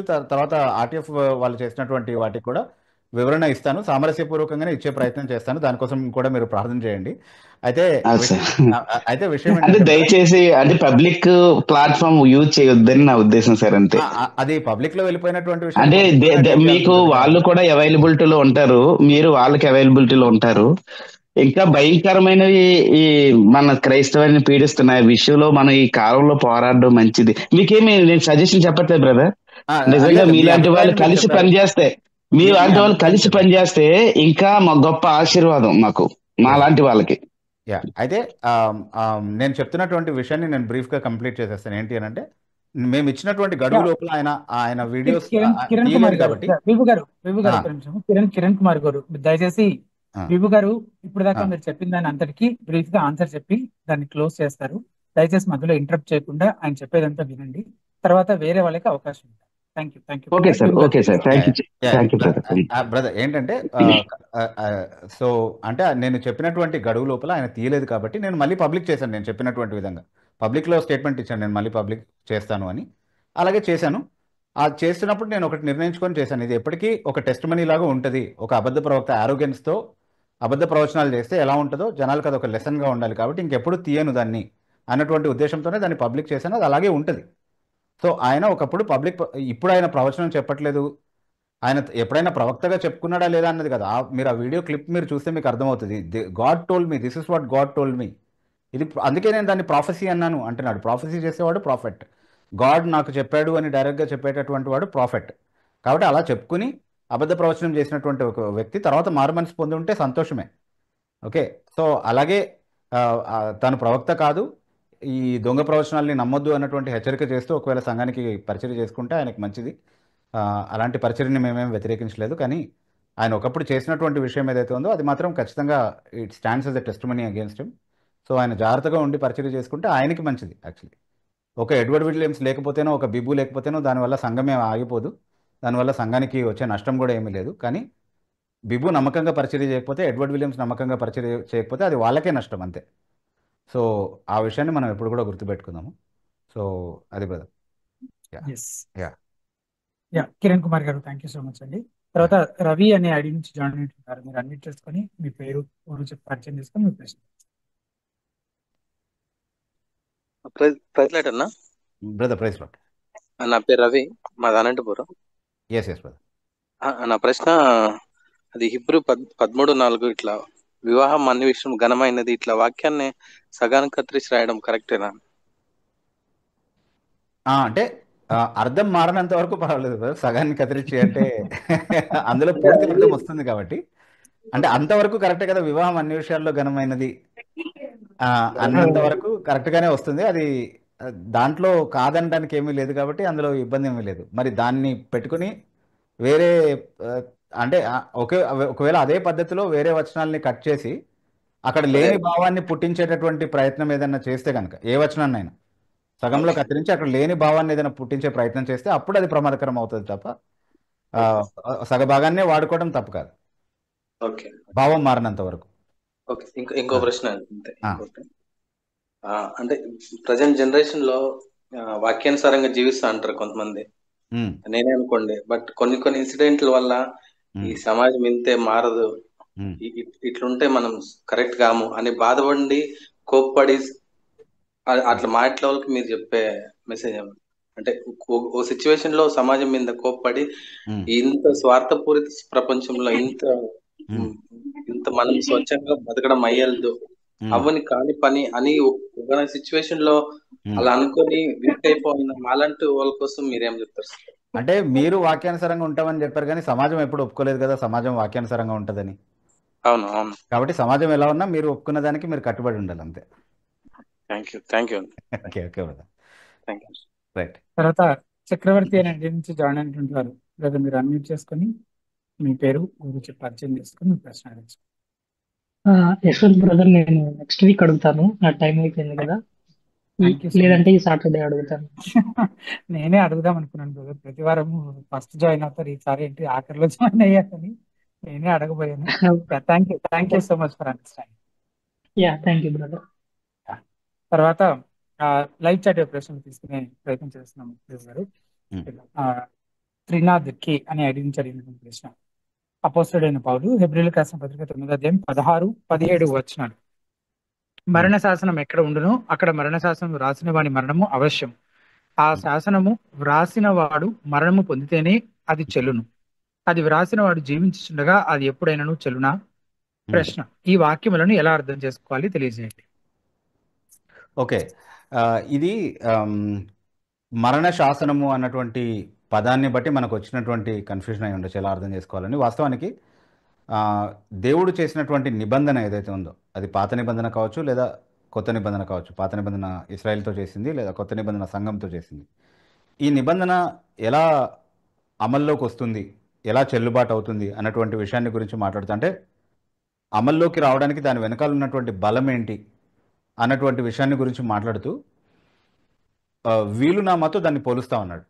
ఒక వ్యక్తి బ్రతుకున్నప్పుడు వీలునామా రాస్తాడు, కానీ అది ఎప్పుడు చెల్లుబాటు అవుతుంది, ఎప్పుడు అమల్లోకి వస్తుంది, ఎప్పుడు అది నిజంగా ఫలవంతం అవుతుంది, ఎవరికి అది చెందాలో వాళ్ళకి ఎప్పుడు వర్తిస్తుంది అని అంటే ఆ వీలునామా రాసినటువంటి వ్యక్తి చనిపోయిన తర్వాతే. అలాగే దేవుడు తన ప్రజల కొరకు రాసినటువంటి వీలునామాతో పోల్చదగినటువంటి నిబంధన కూడా మరణం ద్వారా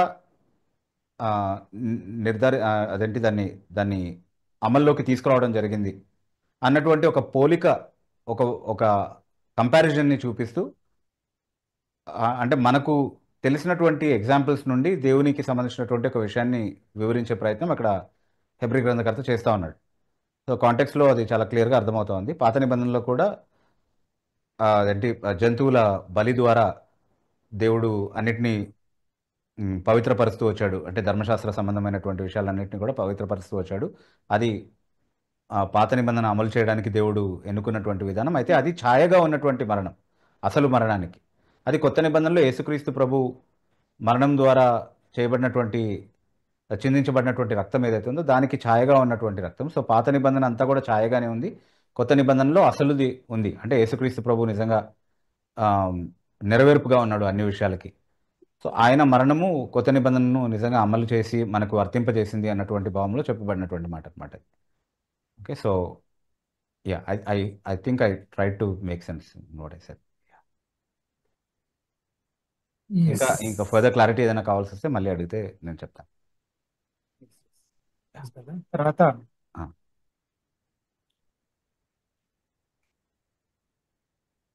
రాకీ రాజ్ అని ఐడి నుంచి అడిగినటువంటి ప్రశ్న. హితబోధ టీం నిన్న హితబోధ టీం నిన్న ఆర్టీఎఫ్ స్టేట్మెంట్ అంటూ ఒక వీడియో పెట్టడం జరిగింది. దాని మీద మీ స్పందన తెలియజేయాలని కోరుతున్నాను. హితబోధ టీం పెట్టలేదు, ఆర్టీఎఫ్ వాళ్ళు పెట్టారు నేను వీడియో. హితబోధ టీం నిన్న అంటే మనం ఆర్టీఎఫ్ ఉద్దేశించి స్టేట్మెంట్ ఓకే ఓకే నిన్న ఆర్టీఎఫ్ స్టేట్మెంట్ పెట్టినటువంటి విషయాన్ని గురించి హితబోధ టీంకి చెప్తున్నారు అంతేనా? అడుగుతుంది దాని గురించి స్పందన. ఓకే, దాని గురించి స్పందన అంటే అది ఒక 3 hours వీడియోనో 3.5 hours వీడియోనో ఎంతో ఉంది మొత్తానికి. సో ఇప్పుడు రిమైనింగ్ 3.5 hours అడిగిన వాళ్ళు ఉంటే కనుక ఇప్పుడు చెప్తాను, లేకపోతే తర్వాత చెప్పే ప్రయత్నం చేస్తాను. తర్వాత నవీన్ కుమార్ చిరాని అడిగిన ప్రశ్న. బీబు గారు, మీరు ఆర్టీఎఫ్ పై చేసిన విమర్శలకు స్పందనగా వారు నేను వీడియో చేయడం జరిగింది. అందులో వారు చాలా జవాబు ఇచ్చే ప్రయత్నం చేస్తూ మీరు డెస్పరేట్ అనే పదం వాడటం గురించి కూడా చెప్పారు.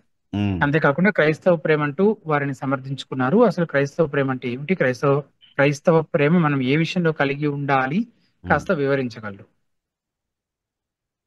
డెస్పరేట్ అనే పదం ఎప్పుడు వాడాను నేను అని అంటే, ఆయన చాట్ అంతా చదివి వినిపించారు కదా, ఒకసారి మళ్ళీ చదివితే అర్థమవుతుంది. ఆయన పద్ధతిగా మాట్లాడుతున్నంత వరకు నేను పద్ధతిగానే మాట్లాడుతూ వచ్చాను.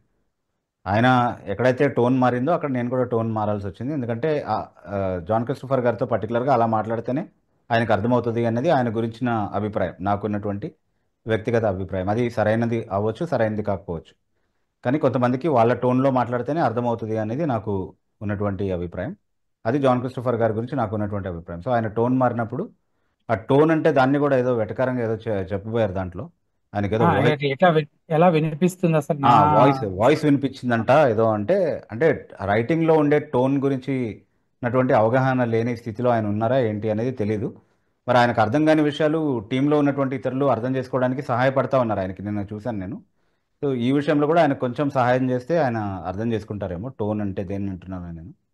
సో అక్కడ డెస్పరేట్ అంటే ఇప్పుడు మేమేమి మమ్మల్ని పిలిచి మీటింగ్ పెట్టమని అడగలేదు, హితబోధలో మీరేంటి లింక్ పంపించేది అని మాట్లాడినప్పుడు నేను కూడా అదే చెప్పాను అనమాట. నేను కూడా మిమ్మల్ని అడగలేదు కదా, ఎవరు తాపత్రయపడుతున్నారు ఇక్కడ వచ్చి మాట్లాడాలని, మాకుందా ఆ తాపత్రయం? అలాంటప్పుడు లేనప్పుడు మీరు అప్రోచ్ అయినప్పుడు మా కండిషన్ ఏంటో మేము చెప్పాము, దానికి మీరు కట్టుబడి వస్తే రండి అని చెప్పాము. మనకు అసలు ఇంట్రెస్ట్ లేదు దాని గురించి టైం తీసుకొని చేయాల్సినంత పూర్వానుభవాలను బట్టి మాకు అర్థమైంది, దానివల్ల పెద్ద ప్రయోజనం ఉండదని చెప్పిన తర్వాత కూడా పోనీ నేను కాకపోతే ఇంకెవరితోటైనా మాట్లాడండి అని చెప్పి మళ్ళీ టైం గురించి మాట్లాడి అదంతా చేస్తున్నారు కాబట్టి ఆ పదం వాడాల్సి వచ్చింది. ఎగ్జాక్ట్లీ, అంతా చేసిన తర్వాత కూడా ఆయన సార్ అని వెటకారానికి దిగడము. ఆయన సార్ అంటే మనం సార్ అనలేకనా, లేకపోతే ఆయన ఇంకోలా మాట్లాడితే మనం మాట్లాడలేకనా? అది కాదు కదా.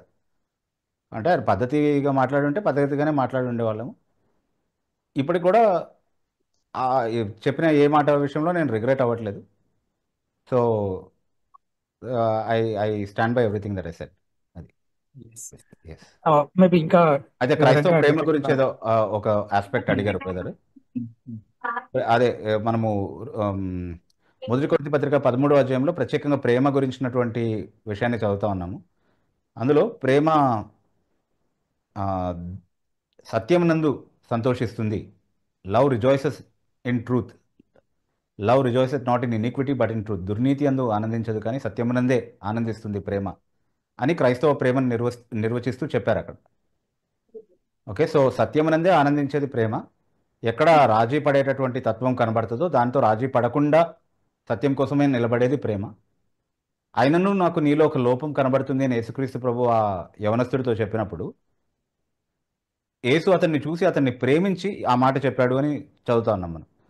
సో లోపాలని ఎత్తి చూపించేది కేవలం ద్వేషంతో మాత్రమే, కేవలం గిట్టని వాళ్ళు మాత్రమే అట్లా చేస్తారు, అందులో ప్రేమరాహిత్యం ఉంది అనేది ఒక వింతైన ఆలోచన విధానం. అది బైబిల్ ఎరుగనటువంటి ఒక వింతైన క్రైస్తవ్యం అన్నమాట వాస్తవానికి. సో బైబిల్ నిర్వచించేటటువంటి క్రైస్తవంలో లోపాలు ఎత్తి చూపించేటటువంటి స్కోప్ ఉంది ఏంటి. తర్వాత సత్యం విషయంలో రాజీ పడకుండా సత్యమునందే ప్రేమిస్తూ దుర్నీతి యందు ఆనందించకుండా ఉండడము అనేటటువంటి కోణం ఉంది. శత్రువులు పెట్టే ముద్దులు మాత్రమే పెట్టకుండా స్నేహితులు చేసే గాయాన్ని కూడా చేస్తూ ఉండేటటువంటి ఒక కోణం ఉంది క్రైస్తవ ప్రేమలో. అవన్నీ గుర్తించగలిగేటటువంటి పరిపక్వతలోనికి మనం ఎదుగుతూ రావాలి.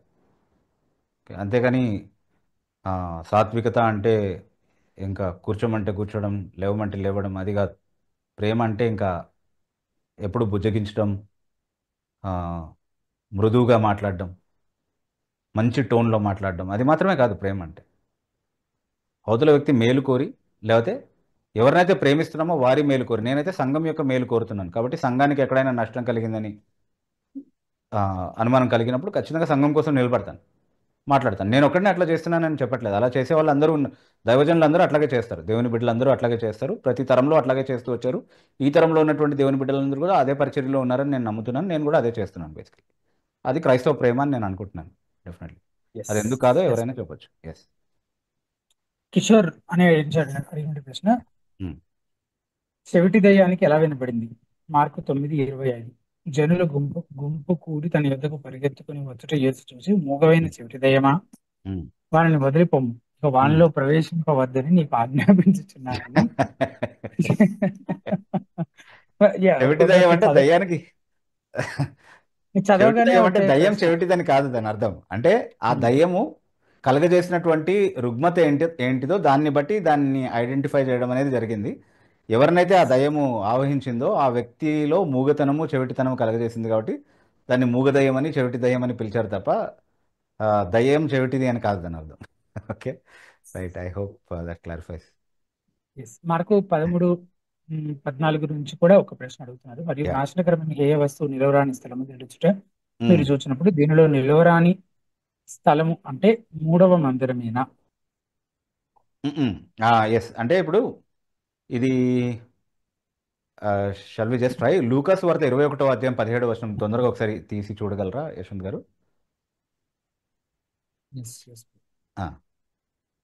ఒకసారి చెప్తారు. లూకా 21:17 అనుకుంటున్నాను. నా నామ నిమిత్తం మీరు మనుషులందరి చేత ద్వేషింపబడతారు. 21 అక్కడే ఉంటుంది. అంటే యెరూషలేము దండ్ల చేత చుట్టబడటం మీరు చూసినప్పుడు 20వ వచనం. 20వ వచనం, యా ప్లీజ్. యెరూషలేము దండ్ల చేత చుట్టబడట మీరు చూసినప్పుడు దాని నాశనం సమీపమైనదని తెలుసుకున్నది. సో నాశనకరమైన హేయ వస్తువు అని మత్తయి సువార్తలో లేదా మార్కు సువార్తలో చెప్పినటువంటి దానికి ప్యారలల్ ప్యాసేజ్ ఇక్కడ ఉంది. నాశనం కలిగించేటటువంటి ఆ హేయమైనది ఏంటి అని అంటే యెరూషలేము దండ్ల చేత చుట్టబడటము. అంటే రోమా సైన్యం ఎప్పుడైతే 70 ADలో యెరూషలేంలో ఉన్నటువంటి యెరూషలేం పట్టణాన్ని అలాగే యెరూషలేం ఆలయాన్ని చుట్టుముట్టిందో అప్పుడు అది నెరవేరింది అన్నటువంటి విషయాన్ని మనం అర్థం చేసుకోవాలి. దానికి సంబంధించినటువంటి డీటెయిల్స్లోకి వెళ్ళే టైం లేదు మనకి, but basically that's what it's talking about. తర్వాత పిఎస్ఆర్ మెలడీస్ అని అడిగిన ప్రశ్న, మొదటి సమయాల గ్రంథం 2వ అధ్యాయం 30వ వచనం, దేవుడే యెహోవా సెలవిస్తున్నాడు, కావున యెహోవా వాక్కు ఏదనగా, నన్ను గణపరచు వారిని నేను గణపరచుదు, నన్ను తృణీకరించు వారిని తృణీకారం పొందుదురు. ఈ వచనాన్ని వివరించండి.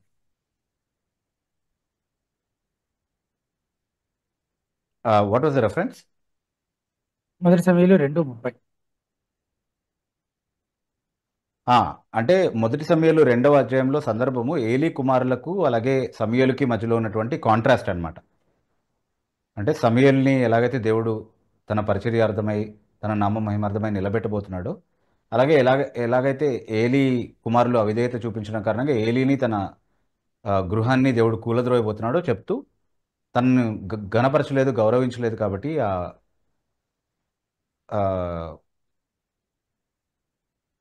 అదేంటి ఏలీ కుటుంబము దాన్ని దేవుడు త్రోసివేయబోతున్నాడు, అలాగే సమూయేలుని నిలబెట్టబోతున్నాడు అన్నటువంటి విషయాన్ని గురించి మాట్లాడుతున్న సందర్భం నాకు గుర్తున్నంత వరకు. ఓకే, సో అంటే దాని నుండి మనం గ్రహించాల్సినటువంటి విషయం ఏంటంటే దేవునికి లోబడి దేవునికి ఇష్టమైనటువంటి జీవితాన్ని జీవించేటటువంటి వారిని ఆయన హెచ్చిస్తాడు.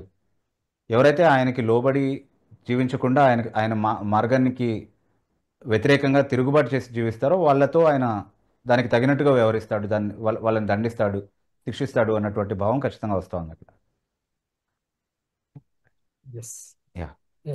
తర్వాత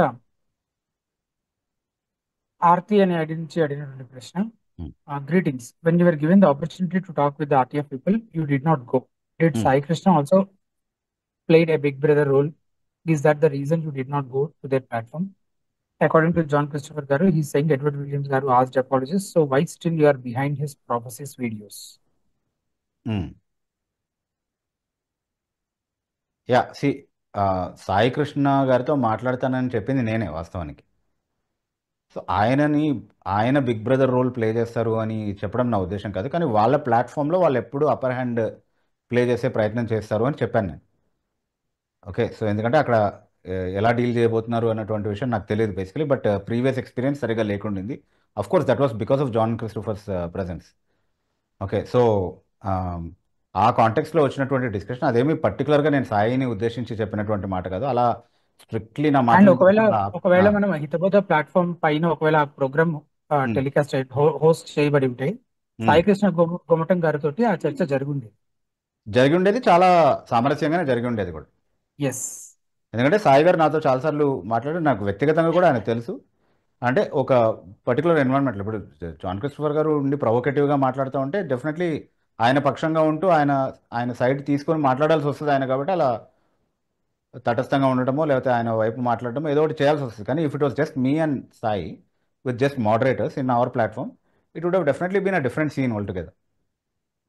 ఓకే, ఎందుకంటే సాయి గారి హ్యూమిలిటీ మనం అందరం చూసాం. అంటే ఈవెన్ ఈ రంజిత్ ఓఫిర్ కాంటెక్స్ట్లో కూడా ఆర్టీఎఫ్తో నేను రవి గారు వెళ్ళి మాట్లాడినప్పుడు ఇట్ వాజ్ జాన్ క్రిస్టోఫర్ గారు హూ వాస్ అరోగెంట్ అండ్ ఆయన ఏదో జస్టిఫై చేసుకుంటూ మాట్లాడడము, ఆయన మాత్రమే చాలా హర్ట్ అయిపోయి చాలా అంటే ఆర్టీఎఫ్ ఆయన ఒక్కడిదే అన్నట్టుగా.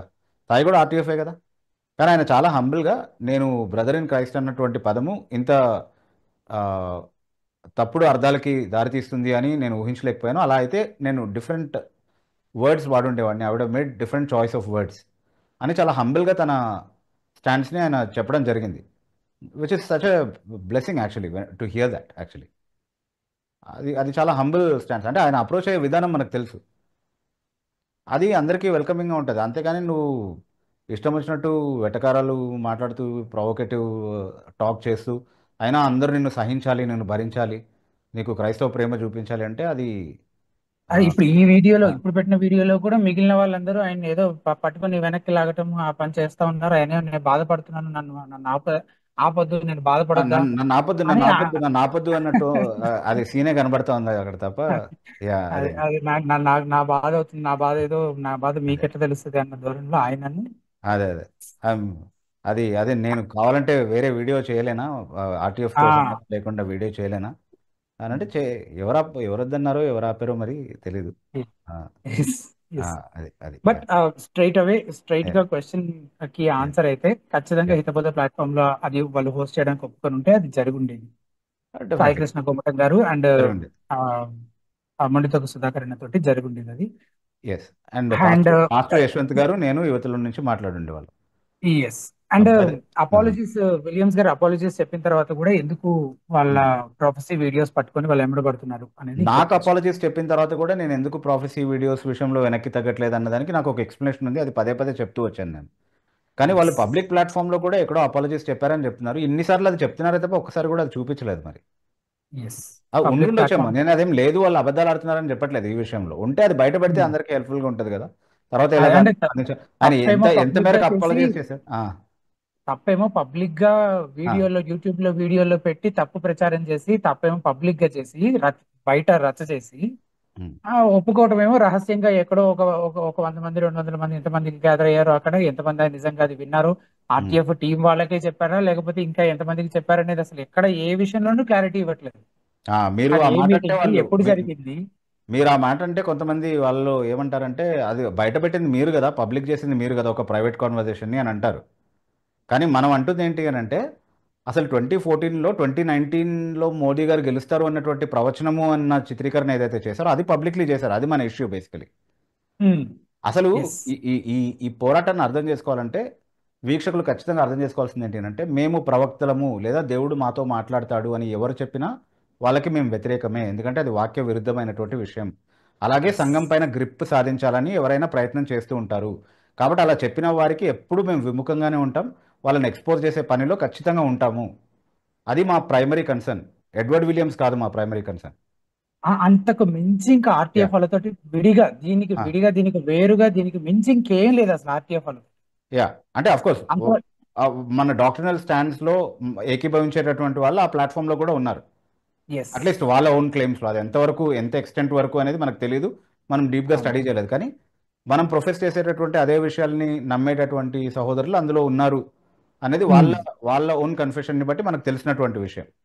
అవును so to that extent at least we respect that yes కదా. సో అంటే ఇది ఏదో వాళ్ళని మొత్తం వాళ్ళని ఏదో వాళ్ళ పరిచర్ని నాశనం చేయడానికి అదేదో చేస్తున్నట్టుగా ఏదో చెప్పారు. అది this is against RTF and RTF ministry అది నేను ఏదో చెప్పే ప్రయత్నం చేశారు. అదేం కాదు. ఇది ఎవరైతే మేము దేవుని పక్షంగా మాట్లాడుతున్నాం, దేవుడు మాతో మాట్లాడాడు, మేము ప్రవక్తలము లేకపోతే మేము ప్రవచనం చెప్తాం, ఆయన ప్రవక్త అని ఎక్కడ చెప్పుకోలేదన్నది ఇప్పుడు ఒక ప్రైమరీ ఆర్గ్యుమెంట్. కానీ ఇది ప్రాఫెసీ అని చెప్పుకుంటే అది ప్రవక్త చెప్పే మాట కదా. ఇంకా నేను ప్రత్యేకంగా నేను ప్రవక్త అని చెప్పుకుంటేనే అది చెప్పినట, అది తెలియదు మనకి. కానీ అట్లా చెప్పుకునే ప్రతి ఒక్కరికి మేము వ్యతిరేకమే. ఎందుకంటే అట్లాంటి వాళ్ళు ఎవరు లేరు, ఇప్పుడు అట్లాంటి వాళ్ళు ఎవరు లేరు.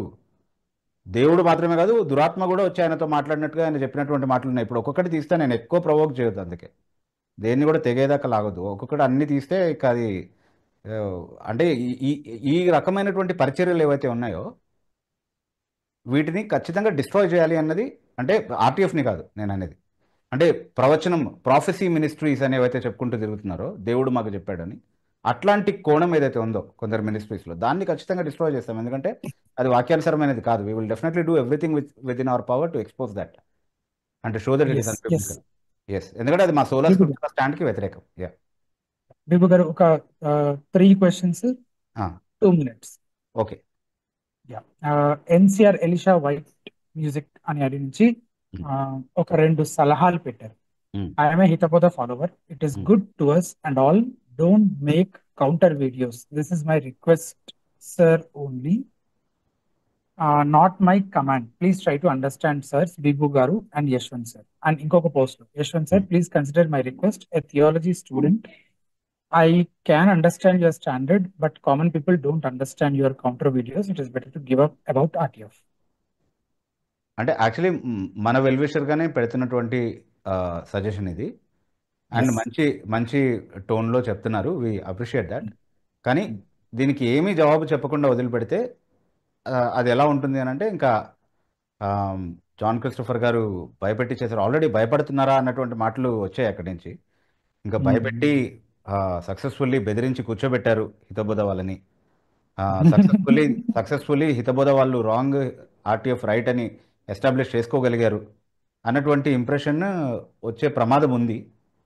అది మా క్రెడిబిలిటీకి సంబంధించినటువంటి విషయం కానంత వరకు ఇబ్బంది ఏమి ఉండేది కాదు. ఇదేదో ఈగో క్లాష్, ఈగో ఫైట్ కాదు. కానీ అది డెఫినెట్లీ మా క్రెడిబిలిటీని ఎంత ఎక్స్టెంట్ వరకు అయితే ఎఫెక్ట్ చేస్తుందో అంత ఎక్స్టెంట్ వరకు రెస్పాండ్ అవ్వాల్సి ఉంటుంది. అది మేము సామరస్యంగానే చెప్పే ప్రయత్నం చేస్తాం. మళ్ళీ ప్రేయర్ రిక్వెస్ట్ కోసం అడుగుతా ఉన్నాం, అలా చేయగలిగే కృపదేవుడు ఇచ్చేలాగా. ఎస్. తర్వాత శ్రీకాంత్ అనే ఐడి నుంచి ఇంకొక కామెంట్ పెట్టారు. Pastor Yashwant, you lost sanctity, you are spreader of lies, half truth అని బ్రాకెట్స్ లో పెట్టారు. ప్లీజ్ స్టాప్ మోడరేషన్ అని పెట్టారు. Okay, thanks for the advice. అది అలాంటి అడ్వైస్లు మీరు వెళ్ళి అక్కడ ఇవ్వండి. ఎక్కడి నుంచి అయితే ఎవరినైతే రిప్రజెంట్ చేసి ఎవరిని కాపాడుకోవడానికి అయితే వచ్చారో అక్కడికి వెళ్ళి ఇచ్చుకోండి. ఎవరు హాఫ్ ట్రూత్ చెప్తున్నారో, ఎవరు లైస్ చెప్తున్నారో, ఎవరు ఏం చెప్తున్నారో అన్నీ వస్తాయి బయటికి. ఓకే, మీరు ఎంతసేపు ఆ అబద్ధ ప్రవక్తనే వెనకేసుకొని రండి. ఇక్కడ దాన్ని క్వశ్చన్ చేసి దాన్ని కాల్అవుట్ చేసే వాళ్ళని అందరినీ కూడా దొంగలని, అబద్ధికులని చెప్పండి. అసలు మీరు కామెంట్లు పెట్టడం ఆపేసేయండి. వెళ్ళి ఆ ప్లాట్ఫామ్లో వెళ్ళి వాళ్ళని జస్టిఫై చేసుకొని కాలక్షేపం చేసుకోండి. ఇక్కడికి రావద్దు ఇంకొకసారి. If you're a follower of Hithabodha, please unsubscribe and don't follow us. Raj Arun అనే ఐడి నుంచి అడిగినటువంటి ప్రశ్న, ఆర్టీఎఫ్ పైన మీ ఫైనల్ రెస్పాన్స్ వీడియో ఎప్పుడు వస్తుంది? ప్రార్థన చేయండి బ్రదర్. అంటే యాక్చువల్లీ నా షెడ్యూల్స్ నిజంగానే టైట్గా ఉన్నాయి. జాన్ క్రిస్టోఫర్ గారే చదివి వినిపించినటువంటి చాట్లో నేను మెన్షన్ చేసిన విధంగా యాక్చువల్లీ ఒక పరిచర్య అవసరత మీద బయటికి వెళ్తా ఉన్నాము. ఈ 2-3 రోజుల్లో కూడా, గత 2-3 రోజుల్లో కూడా, ఇది సాటర్డే, థర్స్డే అండ్ ఫ్రైడే జరిగినటువంటి కాన్వర్జేషన్ నాకు క్రిస్టోఫర్ గారికి. సో ఆ తర్వాత నుంచి కూడా నేను I was constantly held up with one thing or the other. And ఇది ఆల్మోస్ట్ 19th వరకు కూడా కొనసాగే అవకాశం ఉంది. కాబట్టి కొంచెం టైట్ షెడ్యూలే ఉంది. బట్ అప్పుడప్పుడు దొరికిన టైంని బట్టి దానిపైన వర్క్ చేయడానికి ప్రయత్నం చేస్తూ ఉంటాము. సాధ్యమైనంత త్వరలో ఒక రెస్పాన్స్ వీడియో ఇవ్వాలనే ఆలోచన కలిగి ఉన్నాము. ఎస్ యా ఇంతటితోటి ప్రశ్నలు ముగించుకున్నాం రవి గారు. యా అంటే సమయం కూడా అయిపోయింది కనుక కొన్ని క్లుప్తమైన ప్రకటనతోటి మనము ముగించుకున్నాము. హితబోధ కేవలం ఈ ప్రశ్నోత్తరాల లైవ్ కార్యక్రమాన్ని మాత్రమే కాకుండా ఇంకా అనేక వనరుల్ని తెలుగులో ఉచితంగా అందుబాటులోకి తీసుకోవడం కొరకు కృషి చేస్తుంది. ఆ వనరులన్నీ మీకు 3 మాధ్యమాల ద్వారా అందుబాటులో ఉంచడం జరుగుతుంది. ఒకటి హితబోధ వెబ్సైట్ ద్వారా. మీరు గూగుల్లో హితబోధ టైప్ చేస్తే హితబోధ వెబ్సైట్ కనిపిస్తుంది. దయచేసి వీక్షకులంతా ఒకసారైనా మా హితబోధ వెబ్సైట్ ని విజిట్ చేయాలని రిక్వెస్ట్ చేస్తున్నాం. అండ్ అలాగే యూట్యూబ్ ఛానల్ కూడా ఉంది. హితబోధ అని టైప్ చేస్తే యూట్యూబ్ లో హితబోధ ఛానల్ కనిపిస్తుంది. దాన్ని సబ్స్క్రైబ్ చేసుకోండి. అండ్ ఇట్లాంటి ఒక ప్రశ్నోత్తరాల కార్యక్రమాన్ని మేము ఇంగ్లీష్ లో కూడా నిర్వహిస్తున్నాము. ప్రతి శనివారం సాయంత్రం 8 నుంచి 9 గంటల వరకు బైబిల్ స్పోక్స్మెన్ అనే మా యూట్యూబ్ ఛానల్ ద్వారా లైవ్ ప్రసారం అవుతుంది. ద బెరియన్ ఆర్ అనే పేరుతోటి ఆ కార్యక్రమము మేము లైవ్ టెలికాస్ట్ చేస్తున్నాము. సో ఇంగ్లీష్ లో ప్రశ్నలు అడగటము, ఇంగ్లీష్ లో జవాబులు అర్థం చేసుకోవడము, ఎవరికైతే ఇంగ్లీష్ కంఫర్టబుల్ గా ఉంటుందో వారంతా కూడా ఆ Q&A ప్రోగ్రామ్ లో పాల్గొనాలని రిక్వెస్ట్ చేస్తున్నాం. ఈ రీసోర్సెస్ గురించి, ఈ కార్యక్రమాల గురించి మీకు తెలిసిన వారికి, క్రైస్తవ మిత్రులకు కూడా తెలియపరచండి. వారు కూడా ఆత్మీయ క్షేమాభివృద్ధి పొందడానికి మీ వంతు సహకారం ఈ పరిచర్యకు మీరు అందించాలని రిక్వెస్ట్ చేస్తూ, క్రిస్టియన్ రెస్పాన్స్ క్రైస్తవ స్పందన అనే ఈ కార్యక్రమం ప్రతి మంగళవారం సాయంత్రం 8 గంటలకు ప్రసారం అవుతుంది కనుక తిరిగి వచ్చే మంగళవారం సాయంత్రం 8 గంటలకు కలుసుకుందాం. అంతవరకు సెలవు. వందనాలు.